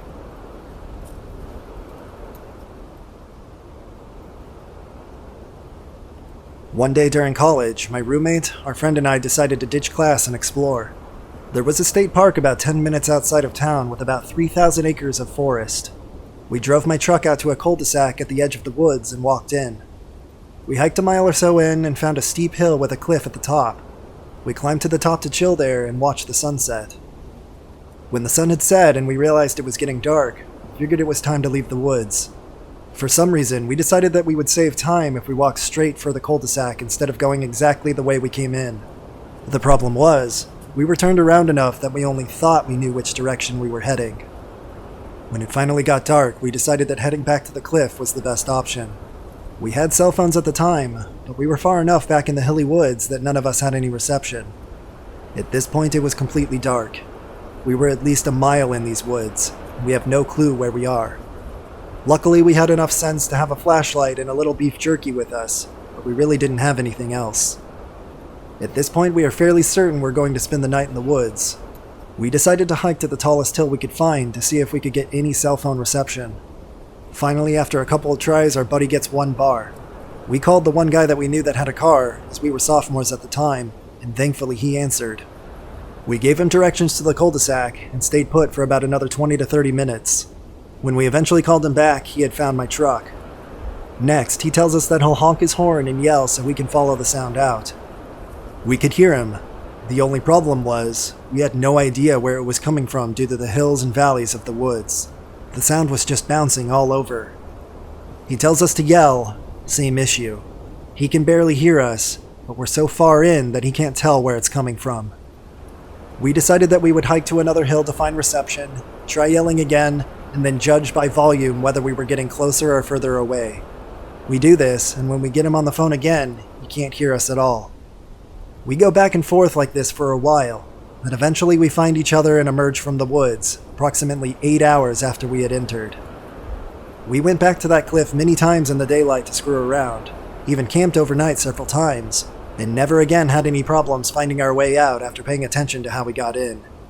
Sometimes I wonder what would have happened had we not had a cell phone, or if we weren't able to reach anyone at all. We probably would have been lost for considerably longer, and had to do more to survive. However, I'm fairly certain we would have eventually found our way out in the daylight. Also, the weather was nice. It may have been more of an ordeal if the weather had been worse. Either way, that is by far my greatest survival story.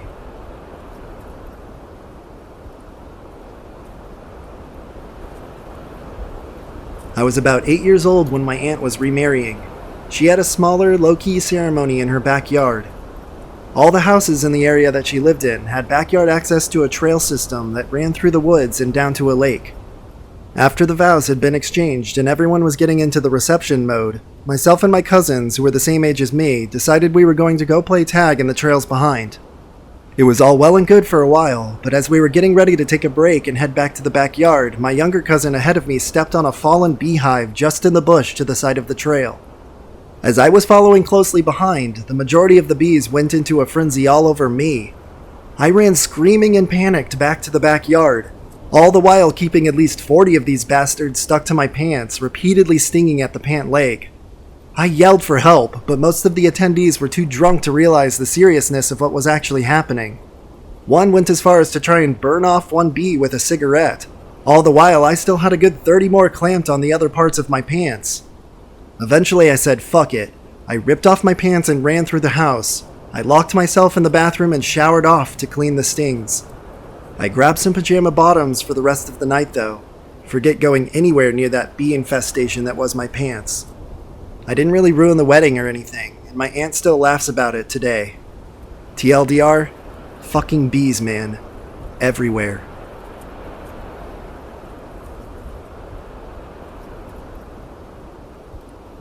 Exchange students sometimes have it worse.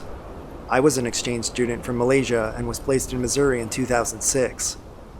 They were a family of 4, with a son and a daughter, and they lived somewhere around Webster Groves. They looked nice, warm and welcoming, but it was all a facade, for they were trying to gain my trust. Coming from a country where all of your neighbors are practicing a million different religions would kind of desensitize you, or make you very aware. I was the latter. The first week was fine, but sometimes I would wake up a little early and find them gathered in the kitchen in a circle, around the kitchen table, mumbling and whispering. They'd stop as soon as I entered. It was very disconcerting, but I brushed it off thinking it was just an American quirk. During the second and third week, it became worse. The boy wouldn't touch me because, quote, "I'm born from sin," his words, and the girl was afraid of me because I spoke to the father whilst looking him in the eye. I started prodding her for answers whenever little things that I did, which are normal by the way, like reading before bed, talking directly to the parents, eating a sandwich, would elicit small gasps and hyperventilation from her. She told me that I have residues of the wicked and that I'm going to hell. She told me about a, quote, "cleanse" and a daily prayer wash. I've seen them singing the same hymns over and over again, reciting the same verses in different tones, and it really freaked me out. I wasn't stupid. I realized I was in a cult when they took me to, quote, "church." I was made to sit in the front, and the pastor was conducting the service specifically for me. I realized it when I looked around and saw that everyone was looking at me. I felt like I was in a horror movie. Wide-eyed, silent stares. Men and women were separated. People wore different colored ribbons on their wrists, and the children looked haunted or just plain frightened. Nobody spoke to me or even came close to me. The men never looked me in the eye, and the women whispered and shunned me. I went there twice. School was on break, so I had to stay in with them. Many weird things happened, but none was as bad as waking up in the middle of the night to find the mother sitting next to my bed, reciting verses from the Bible in the dark. As soon as I'm awake, she'd stop and silently walk away. The family began treating me badly after that. I was punished for being out of line, meaning no dinner, locked in till morning, no sweet drinks. I had to cover up with long-sleeved tops, long pants and a skirt, etc. I think I lasted because I was curious. They probably thought that since I'm from Southeast Asia, I must be quite gullible and naive. They tried brainwashing me about how sinful I was, how, quote, lost I was, how the world is going to end and I'll be dragged into hell unless I accept their teachings. I was there for a month before our chapter coordinator came by for a visit. I told her everything, outside the house naturally, and left with her immediately. We came back with a group of people from the exchange organizations about an hour later and found them in the midst of burning the things of the, quote, sinful non-believer. Thankfully, my passport and other relevant docs were untouched. I never found out what kind of cult they were.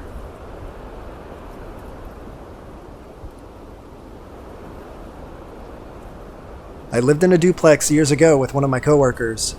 Our place of employment hired this new guy who clearly had some issues, but he seemed like he was really trying. The new guy, Sean, had been in and out of rehab and halfway houses for drug charges, but he was living in his brother's garage and picking up as many shifts at work as he could to try and earn enough money to get his own place. Well, winter came around, and Sean was living in this unheated, uninsulated garage. My coworker and I talked about it and decided to invite him to stay on our couch, under the condition that he stay clean and kept trying to save for a new place. Sean gratefully accepted, moved in, and things went well for several months. But then Sean started slipping.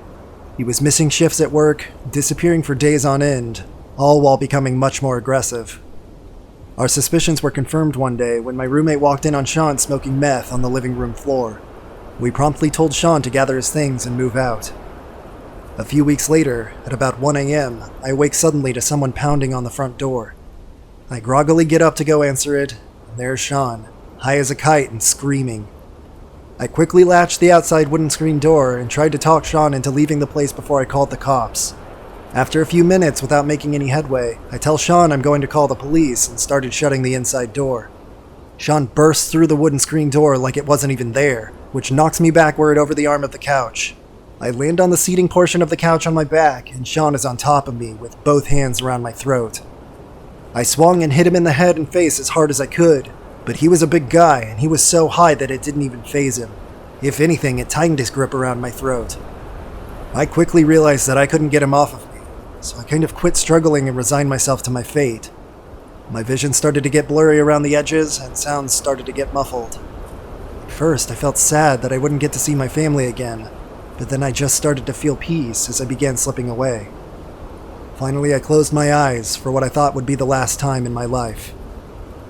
Suddenly, I was able to draw a huge breath, and the weight of Sean's body was no longer pinning me down. I rolled off the couch, gasping for air. When I gained enough breath, I looked up to see my roommate, I shit you not, beating Sean around the head and face with a frying pan. She had heard the commotion and ran into the living room to see Sean choking me to death, so she grabbed a frying pan off the drying rack in the kitchen and started to hit him as hard as she could. We were eventually able to push Sean outside, where he sat on a bench on my porch crying until the police arrived.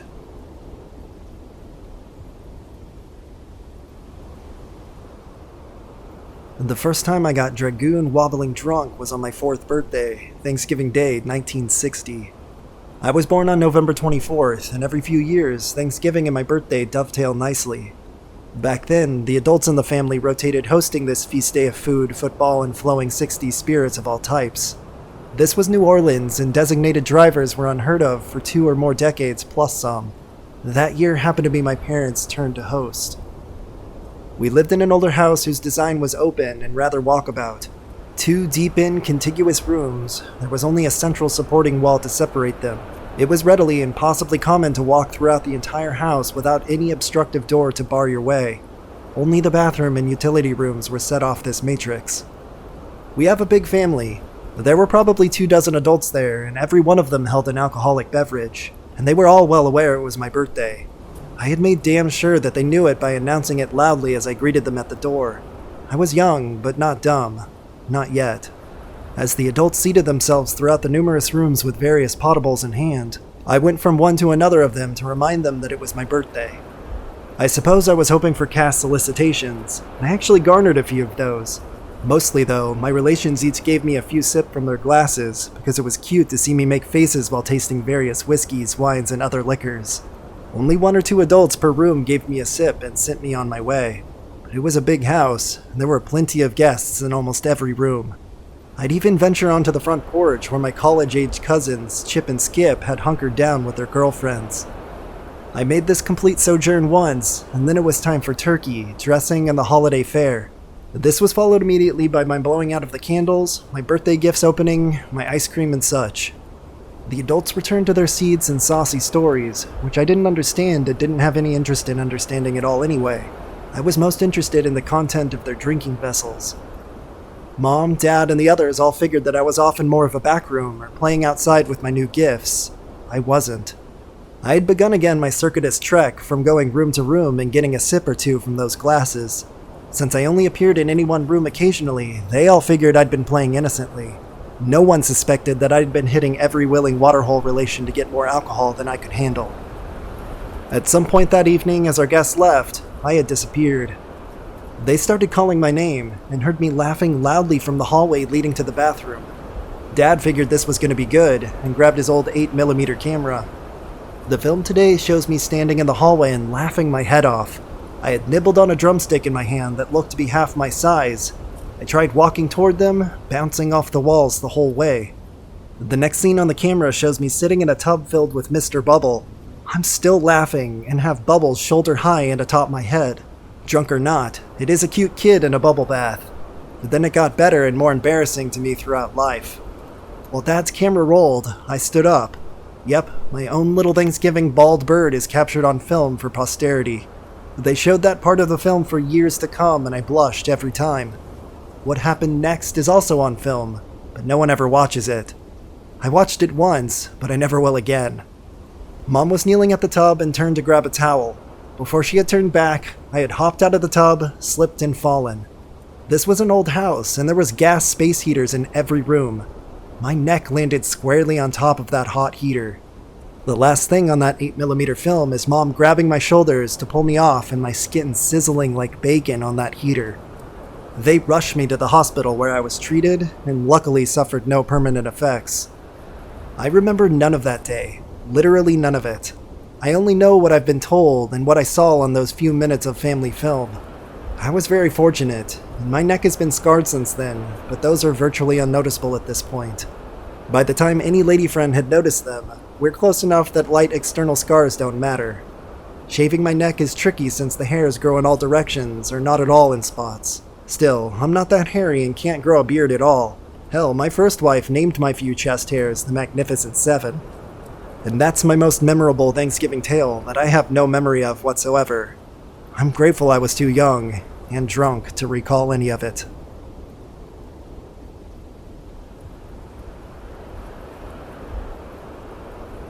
On the very day of our wedding, it was discovered that the venue had booked 2 outdoor weddings at the same time, ours and another in a gazebo not very far away. Somehow, the father of the bride in the other wedding found out that our processions were going to be at the same time. He also found out that our procession included a bagpiper, as myself and groomsmen all in kilts, while his daughter's wedding procession would have a harpist. He approached me and very nicely asked if we would consider delaying our procession for about 20 minutes so our bagpipers would not drown out the harpist. After conferring with my soon-to-be wife, we agreed that a 20-minute delay was no big deal for us. Unfortunately, the father of that bride should have taken some other factors into consideration and instead delayed his daughter's wedding, because their procession went off without a hitch, and everyone in their wedding heard their beautiful harpist. But their vows were pretty much inaudible once our bagpipers started at the request of 20 minutes later. I found this out that day because apparently one of my cousins attending my wedding had a friend that was attending the other wedding. Seriously, it was, quote, "Dearly beloved, we are gathered here today to cue bagpipes!" until our procession was over. I hope the other wedding party was able to get some compensation from the venue for their oversight, since they had been informed of the musicians at each wedding and didn't bother informing either party. On top of that, our DJ had burned a CD with our chosen husband-wife dance song on it, and didn't bother to check it before the reception.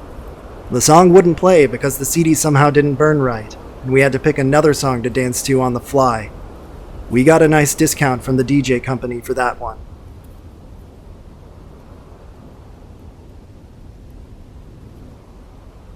Here we go. I was a bridesmaid for one of my cousins, let's just call her Lily, and we were all excited for the day. We were all dolled up and wearing pretty white dresses. This was the second wedding I had been a bridesmaid to, my sister being the first, and I was livid with anticipation. The car they had rented was expensive and beautiful too. It was half an hour or so before the ceremony was supposed to start. We all decided to take a photo in front of that car on a nice hill that had a backdrop of the lake in our city. We lined up in front and smiled, showing our white teeth and putting our arms around each other. Then the car started rolling down the hill. I'm not sure exactly what had happened. The story was that the driver hadn't put the car in the right gear, but the car was now moving, luckily with no one inside. We didn't notice at first, but then Lily's sister, let's call her Emma, saw the car and shouted. We all started freaking out. Emma picked up her dress and started chasing after it. She got quite close until she tripped and the dress caught on the wheels and pulled her under the car. The car ran her over completely. Lily started screaming, and we tried to calm her down. My sister ran to Emma to see if she was alive, and another was calling emergency services. Emma was breathing, but she looked like something out of a horror film. Her arm looked broken, as did her leg, and her head had taken some force. Lily was sobbing and screaming while Emma was shaking. Emma reached out for Lily's hand and told her, "Go get married. I'll be fine. Don't let this ruin your day. Just go get married." The ambulance arrived and took Emma away to the hospital. My friend went with her while the rest of us helped Lily, still hysterical, into the car. When we arrived, we explained to Lily's mother what had happened, and she left to be with Emma. Word had gotten to the guests, and everyone looked grim. Lily was sobbing as she was walking down the aisle. As soon as they were married, Lily rushed to the hospital to be with her sister. Emma survived, thankfully, but she still has a scar on her forehead. She and Lily are incredibly close. Lily has now been with her husband for about 5 years and has a 2-year-old daughter.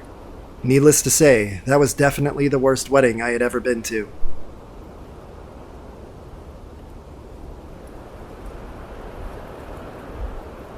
About 10 years ago, my mom was hosting a Thanksgiving dinner and had just finished a nice, big, and juicy turkey. She put it right on the countertop next to the oven to cool, as guests were going to arrive very soon, and went upstairs to do some errands. The turkey looked absolutely delicious, and my mouth was watering. I also went upstairs to my room and waited for the guests to arrive. About 10 minutes later, I heard an unbelievably loud scream coming from downstairs. I rushed down, went into the kitchen, and saw my mom cursing at my dog at the top of her lungs. She was hitting my dog with a rolled up newspaper. She threw slippers and slightly hard objects at my dog too. I had legitimately never seen her act that way, since my dog was a sweetheart and was loved by all. Well, apparently, the smell of this turkey also enticed my then 8-year-old Labrador Pointer mix. So, what did my dog do? She stood on her hind legs, with her front legs leaning on the countertop, and started eating away at that fucking turkey. By the time my mom caught her, a quarter of the front of the bird had been completely eaten. Thankfully, it was only meat and no bones. The guests were about to arrive, and the dinner table was set with all the appetizers and sides, all except for the turkey. So, what did my mom do? She cut off a small section of meat separating the chewed meat from the clean meat, and then served the clean meat. And unbelievably, it was still delicious. We always tell that story at Thanksgiving.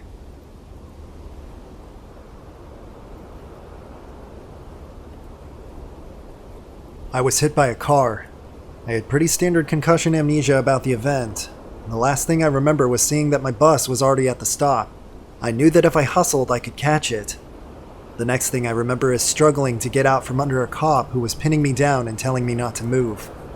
The ambulance showed up and they put me in a rigid collar to keep me from moving my neck and spine around. I had no idea if I was going to die or not, so for the entire ride I joked and talked shit to the EMTs and the cop that rode along. It actually weirded people out that I didn't ask about how bad things were. I just wanted to razz on people. All reports were that I was hilarious during the entirety of my hospital stay.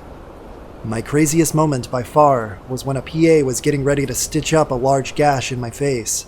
She was injecting lidocaine into the appropriate facial nerves, and the first time she injected, I stifled several curse words. She told me, "You don't have to hold back, say whatever you want." I replied, "Seriously?" She replied in the affirmative and went to do another injection. The moment that it hurt, I blurted out, "Your mother is a..." She quickly took the needle out and clarified that I could say whatever I wanted, as long as it didn't make her laugh hard enough to prevent her from doing her job. She had a needle incredibly close to an important facial nerve. I randomly met someone that had seen me get hit a month later.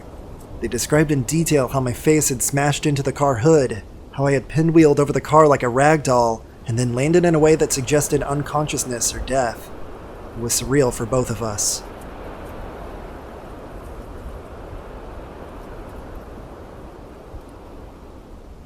I was raised in a cult. Both of my parents were members of the Children of God, nowadays called the Family International. We traveled all over Europe from city to city and performed music on the streets and passed out leaflets to convert people. I have many brothers and sisters, mostly from different dads, as the philosophy of the sect was kind of rooted in the free love hippie movement. There are some pretty serious and I think conclusive accusations of child sexual abuse within the sect, but thankfully my parents didn't do that. My stepdad, however, physically and verbally abused us, as corporal punishment was very encouraged.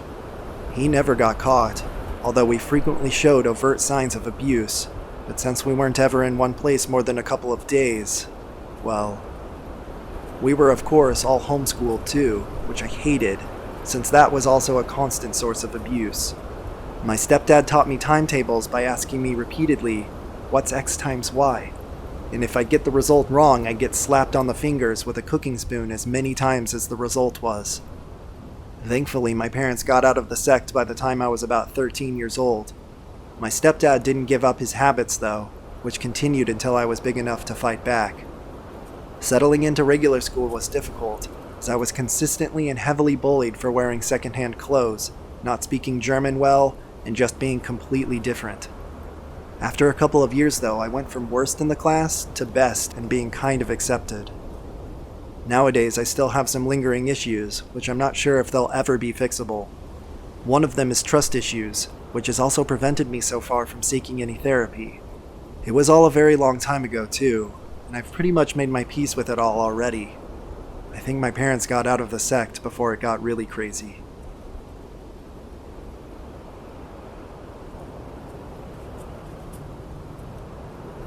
As someone who's used to photographing weddings professionally, I've seen quite a few disasters in my short stint behind the camera.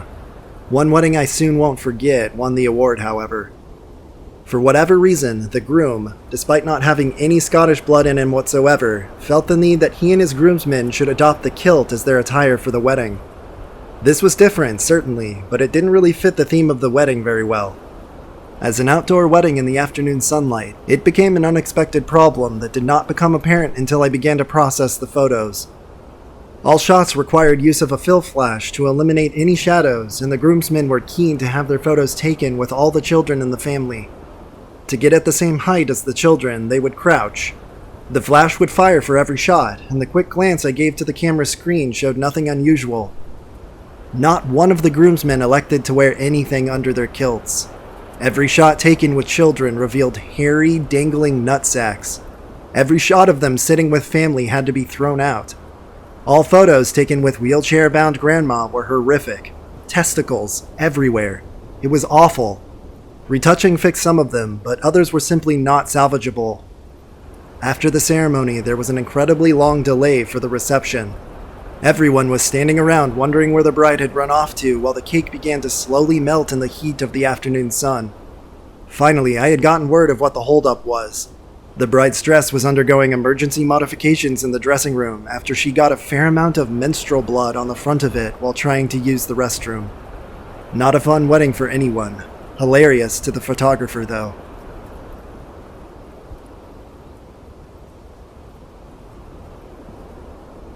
On my way to Death Valley 2 years ago, I was the only car on the road west of the park. I decided that this was the perfect time to drive over 100 miles per hour for the first time, just to say that I had. I only did it for about 5 seconds, because the sounds my car were making told me it wasn't a great idea. Within seconds of me slowing down, I hear what sounds like an explosion come from the back of my car. I freaked out, ducked, and covered the back of my neck in case there were debris. Less than a second later, though, I see a fighter jet pass above my car flying super low. The quote, explosion was the sound of that jet being so close to me. The pilot definitely saw my lone car from above and thought it would be hilarious to scare me. Honestly, since I was going 100 miles per hour right before, I always think of this when I see a sign that says, speed enforced by aircraft.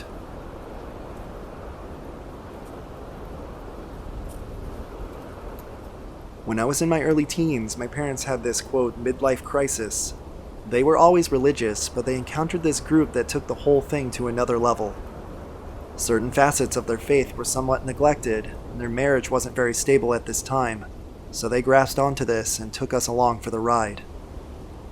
It all started out with a summer camp. Something innocent sounding enough, right? There were about 35 other boys going to it from all over the country. I would later realize this summer camp wasn't really about swimming, playing games and sports, going on day trips to places like Niagara Falls or Washington, D.C. It was the first stage of their recruitment to join. Most of the children there were from large families that were intimately familiar with the group. A lot of their older or younger brothers were attending the camp. Most of them had gone for years because the purpose of the program was to draw in boys to their boarding school. In fact, the camp took place at the boarding school campus. After the summer program was over, my brother wanted to go there for high school instead of the local public school. I had really no desire to go to public school after the absolutely horrible 8th grade year I had in middle school next door, so that, coupled with the pressure of my parents and my brother, had me going to the boarding school that September. Things started off decently. There wasn't much pressure, but it was a very religious school. Prayers several times a day, there was the option to go to church every morning, and instruction was completely from their unique Catholic perspective in every way. I would attend this school for 3 years, 2 on, 1 off, and my graduate year. This school really just served as their second stage of the organizational recruitment. Not everyone who attended joined, or was expected to join, but those who showed enough fervor or interest were groomed to becoming full-time members. When I was 16, I knew full well I wasn't going to ever join this group. My brother did. I'm not sure if he's gay or just never had much luck with girls, but he decided to forego all of that for, quote, the cause, and joined right after he completed high school. For the most part, I never really realized just how far out this organization was until years later, when I had a crisis in my own religious faith and became a non-believer. I saw just how they treated the many people who left the group over time. Most, if not all, who leave the group don't lose their faith, but there is a lot of ostracizing. While in the school, we did a lot of things with the rest of the group, including protesting campaigns for things we didn't fully understand, plus attending some of their Saturday meetings at their headquarters, events, conferences, marches, etc. Their methods were not extreme, but they fostered a severe, quote, us versus the world mentality. Rock music was satanic. Anyone who didn't embrace our version of belief and morals was a monster/horrible person. Everything was seen in black and white, and they couldn't comprehend how somebody could disagree on one thing with them, yet agree on many other things. At their meetings, they did a lot of patting themselves on the back by talking about their campaigns and their supposed success of them, how they were going to bring the world back to, quote, order, which according to them meant their version of Catholicism. Most of them didn't even like the Pope at the time, because he wasn't fire and brimstone enough. Speaking of that, a lesser talked about subject publicly, but strongly believed and discussed privately, was that the world was going to enter this period of death, destruction, and, quote, end times that would last many, many years. Even they prepared for it in some ways by building a sort of bomb shelter in one of the buildings. This would then be followed by 1,000 years of, quote, reign of Mary, in which they would lead the world back to religion, and it would be happy times and glory to be had for all. My brother even bought into this stuff a lot when he was younger, mocking me for my interest in technology because, quote, it isn't going to do you any good when the nukes fall and there's no electricity. That was probably just a harmless tease on his part, but it always irritated me that he actually thought living like a hermit was the best, most productive use of our lives, or that foregoing technology was wise because you might have to live without it at some point. As it is, my parents still like the group. I see my brother once, maybe twice a year, and I don't really communicate with anyone there anymore. For years though, my brother didn't even want to visit us.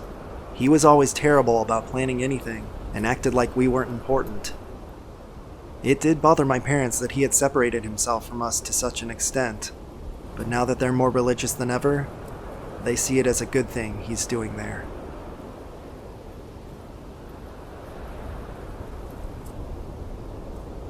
When I had turned 18, I was out with a couple of friends, and we decided to walk to a local shop to pick up some food before heading back to my friend's house to stay the night and play some Halo. On our way back to my friend's house, we were walking along a road which we had walked countless amounts of times before, and we were only a couple of minutes from reaching his house. I should note at this point I had offered to carry my friend's bag with several cans of spray paint in it as he was complaining of getting a backache. I remember getting a distant feeling of uneasiness, and one of my friends shouting, "Run!" It was at this point that I looked over my shoulder to see what we were running from. I saw 2 men and a dog running towards us from behind, and I began to run myself. I had only gotten a few paces away, and I felt a blow to the back of the head with something that made a wooden sound when it connected. I kept trying to move as one of the 2 men continued to hit me with what I can only assume was a small bat or broken pool cue or something, and I saw the other man run past me after my 2 friends who managed to get a head start. After taking a good few blows to the head and shoulders, I fell on the ground, and after a couple more swift kicks, the guy ran off after the dog they had with them. I was still conscious at this point and completely pumped with adrenaline, so I jumped to my feet thinking, I'm still conscious, where the hell are my friends? And I ran a few meters up the road to a gateway at the back of a school and saw my best friend lying face down on the ground. It didn't register for a couple of seconds. The other man who had chased my 2 friends, one of whom got over a fence and into the aforementioned school to safety, was standing with his face covered, just coldly staring at me. He then quickly moved towards me and hit me hard in the chest with what I thought was a bottle in an attempt to break my ribs. He then grabbed me with his other hand to pull me closer. He started reaching around me and hitting me in the back, but instead hitting my friend's bag, which had all the tins of spray paint. I just remember hearing a hissing sound and smelling paint. The guy then took off after his friend and the dog and disappeared down the street. I looked up to see that they were gone and instantly went to help my friend on the ground. He was just lying there making wheezing and gasping noises, and I could see from the way that he was lying half on and half off the curbstone that there was blood coming from his eyes, and his glasses were completely broken. I knew at that point that things were not good, and I got the strangest urge to pull his sweater and t-shirt up to check for injuries. I still don't really know to this day what made me do it, but I saw puncture holes in his back. It then dawned on me that he had been stabbed and needed medical attention immediately. I rolled him over into the recovery position and screamed for my other friend to come out of hiding and call an ambulance. There was an off-duty firefighter who was walking home from a local bar at this time and ran over to help as he was first aid trained. I let him take over, and he called one of his friends who was a local doctor to come round and help whilst the ambulance was on its way. I threw off my friend's bag, my sweater and t-shirt into a pile on the ground, and that's when I saw a puncture hole in my chest, just at the bottom of my ribs, and blood was pouring out. I wrapped my t-shirt around me to soak up the blood as the emergency services arrived, and I was bundled up into the ambulance as the paramedics took my friend to the hospital. My friend died in the hospital as one of the knife wounds had severed his aorta and he bled out inside. I discharged myself the next morning with a few stitches and spent the next 5 years trying to mentally recover from the event. Reflecting back, I realized that if I had not taken my friend's bag, then he would have been wearing it when they attacked, and he would have not taken the multiple stab wounds which killed him. This is one thing that has weighed heavily on my mind ever since, and I've lost the best friend I ever had. My friend was 15 at the time, and this happened in Belfast, Northern Ireland. It took 5 years for police to bring them to court and be tried for it. In those 5 years, I did numerous interviews, lineups, and even the first dog lineup ever in Northern Ireland. There was never any forensic evidence found. The key piece of evidence that did come to light was when the cops got a hold of security camera footage from the entrance and elevator area of the apartment block which the two guys lived in. They disregarded the timestamps on the video because they were incorrect, and saw the two guys get in the lift and leave the building together. The footage then showed them both returning separately, but the guy who had the knife came into the building walking backwards and covering his face, before taking the stairs where there was no other cameras. The cops did a walkthrough of the route they thought the guys took that night, and the timings matched almost perfectly. They never admitted guilt, or even said anything about the crime, but chose to go with a wall of silence.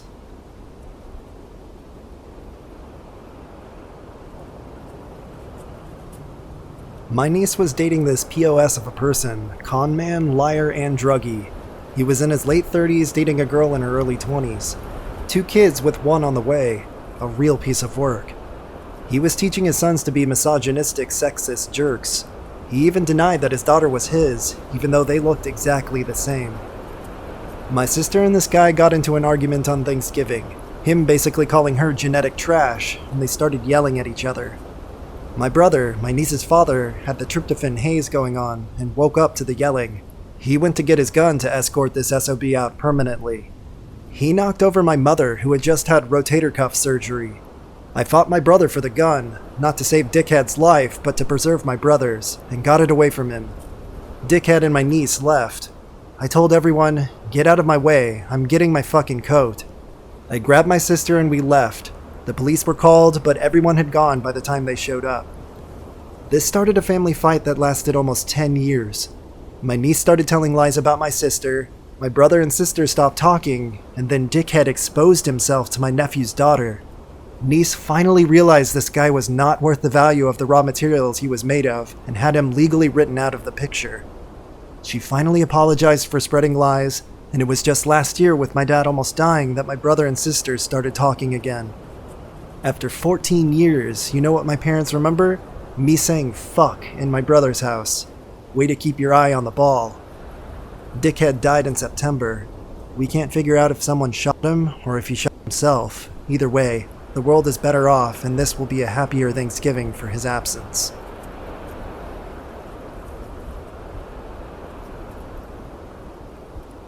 Some red flags are so screamingly obvious that to ignore them is really a symptom of a complete state of denial going on. This was the case with my big wedding in 1992. On the morning of the big day, my mother was still telling me, "You can call this off right now, honey. Please don't feel like you have to go through with it." I was far too deeply in denial to have called off the wedding, but I hope that others might learn from my experience and take heed of the red flags. Things aren't likely to get better later on. That's just wishful thinking. In spite of it spiraling out of control in terms of plans, costs, my dress, and everything else, The guy I was about to marry continued to insist that the most important, quote, tradition for the wedding, in his opinion, was going to be the one where the groom gets to jam the wedding cake into the bride's face after they serve each other the first small piece they slice from the wedding cake, supposedly in tender fashion. I was willing to concede on just about everything, including the venue, his mother's house. Having the wedding there meant that she controlled almost everything else. The theme, music, food, drinks, photography, dancing, decorations, and just everything. I didn't ever see it coming. She even refused to serve the cases of champagne that I had bought. She didn't let the caterer serve them until hours later for the toast, by which time few people were left. What's a wedding without wine? It was shocking to see almost all of the groom's out-of-town people leave at once after the ceremony. Looking back now, I don't blame them a bit. Champagne was meant to be flowing freely from the 1 p.m. starting time. The caterer said that they would serve it then, and I had bought many cases for it. We were stuck with a whole garage of it. Aftershock, I'm no longer fond of sparkling wine. But this one tradition, the, quote, smashing cake into the bride's face tradition, which I had never known to be a tradition, was the most important thing to him about the wedding ceremony. It should have been my red flag/stop sign when he made it very clear that he would not relent. Even though I was begging and pleading with him to spare my dignity, my face and hair, and especially my lovely Victorian-style gown, the horror of having cake smushed all over me. Yet, he swore that he had to have this included in our wedding. That's a red flag if ever there was one. I should have seen this and a few hundred other warning signs, but I didn't want to acknowledge how far gone this idea of a match between us really had been from the start. I was in total denial. My mother was right by me when he did, in fact, smash the cake in my face, and she took me to the edge of the decorated outdoor cupola in his mother's re-landscaped yard where she can be seen on the video wiping it out of my eyes and speaking soothingly to me. Obviously, I didn't want to jam wedding cake in his face, so it just came off as one of those several cringy moments in a wedding that should have never happened. I didn't go back near that cake at all. There were pounds of it stacked up there waiting for further trouble. I tried to move on with the wedding, and I was lucky to have both my mom and sister right there. I didn't cry, I was just too numb. I wanted to believe in the illusion that the wedding itself created, even though the illusion was already falling apart. I pulled myself together, and the dancing part of the day went better than the rest of it, although only the wedding party and a few family members and friends were left by then. He insisted that we leave at 9 p.m., and that was the end of the party. The whole relationship between me and that man lasted about 2 years from start to finish. I don't think the wedding itself or getting married were factors in our failure to stay together. That commitment kept me there too long. If one partner of the wedding won't compromise on something that's uncomfortable to the other person, it's probably well past the red flag stage. Proceed at your own risk.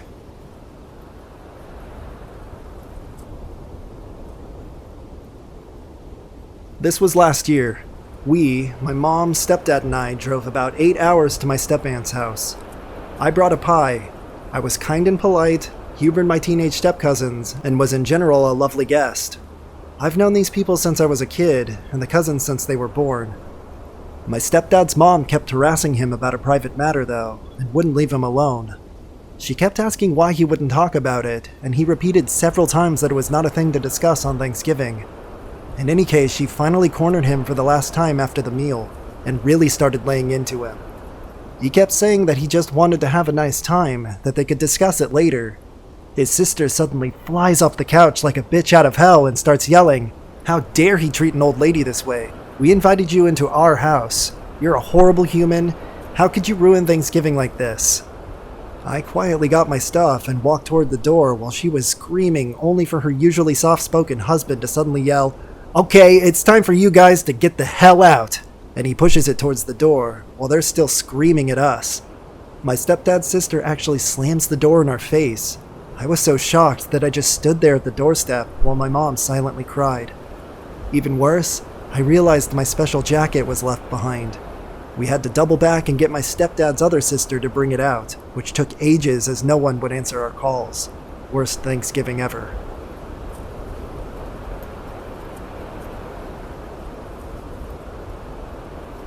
Three of my friends and myself were planning to walk the Georgia portion of the Appalachian Trail a few years ago over our spring break, so we packed up our gear and headed off. The first 3 days went well. We got a lot of pictures, and it was really nice to step away from fraternity life for a couple of days and just enjoy nature. Anyway, on the 4th day it starts to rain, which from all of our research was not in the forecast. The even worse part is that it started to get really cold and we were a long ways away from any sort of structured lodging. So we get out the tent right off the trail. Eventually we hear the rain stop and decide to go to sleep.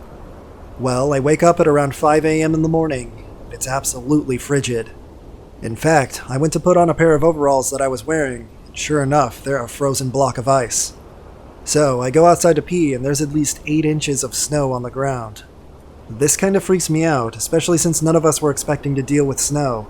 So I wake up 2 of my friends, only to find our 4th buddy is freezing in his sleeping bag. He's shivering, having trouble breathing, and is starting to turn blue.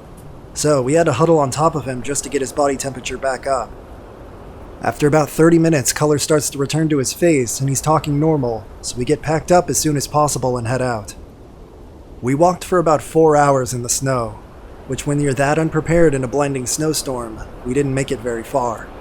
So we pull out the map and sure enough, there's an emergency fire road close by, so we decide to take that down the mountain since it was our best chance of getting out of there. We take the road and about another hour later, all of us are becoming too exhausted to walk. Eventually, we decided to sit down and rest for a minute, and at that point I realized how screwed we really were since the road still stretched on for about another 6 miles.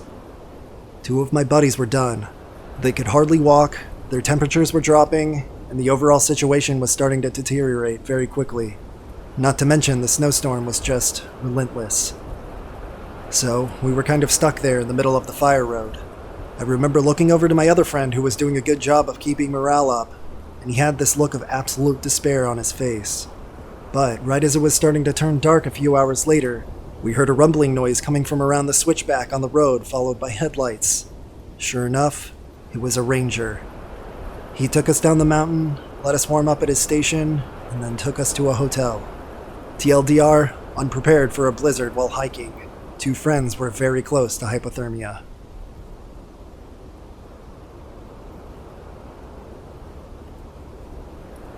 Throwaway. I was born and raised in a cult, and considered myself a member up until I left my parents' home at the age of 18. The group that I associated with is not well known, but the effects of the members are tragic and undeniable. We were literally brainwashed. We had weekly services with a set program: 3 hymns, prayer, sermonette, hymn, announcements, main message, hymn, prayer. It never altered from that layout. As well, the messages we would hear were often videotaped sermons from maybe 5 main people at, quote, headquarters. The topics were extremely narrow: prophecy, the end is coming, self-improvement, all of you suck and you should hate yourself, setting ourselves apart, don't talk to, quote, worldly people, they will taint you. There were many ways in which we were indirectly encouraged to harm ourselves.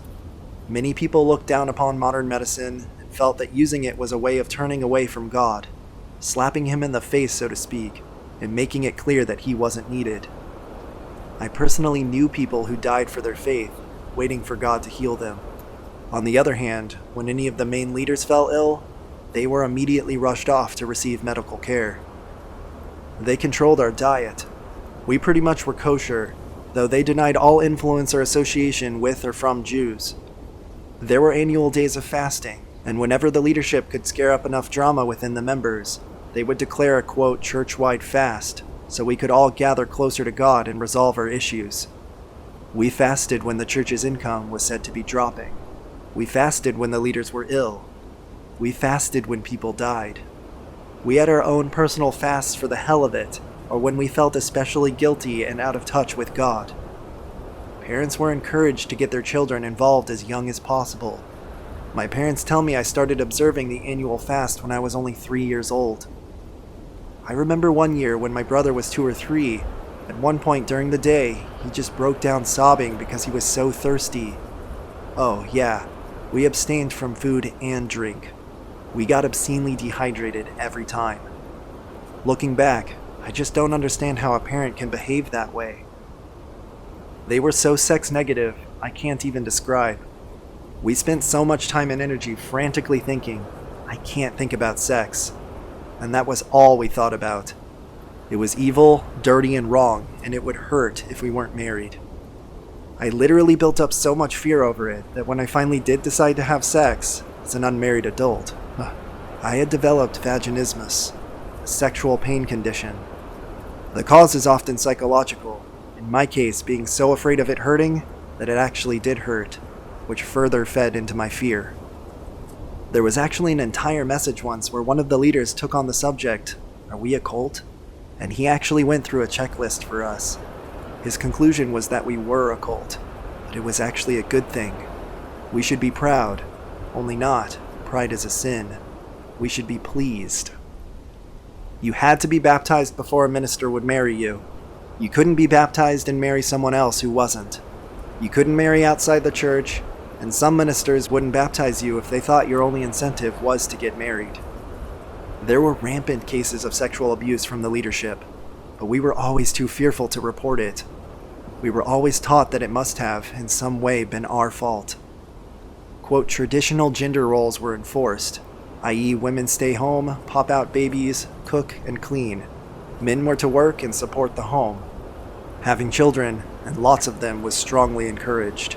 Quote, be fruitful and multiply, and all that shit. Adoption was frowned upon, even for those who were unable to have their own children. So many families were living in poverty because there were just too many children to take care of. God forbid that any of them have a medical condition that required constant treatment. We were robbed on a regular basis. Not only did we give 10% of our entire income, but we were also to set a second 10% aside to be used at a 7-day religious convention of sorts every year. And on every third year, we would give an additional 10% to the church. Imagine losing 20% of your income every year, 30% every third year. Imagine being poor to begin with. Imagine being told you're poor because you have been literally stealing from God by not diligently paying your fees. I could go on forever. There's so much.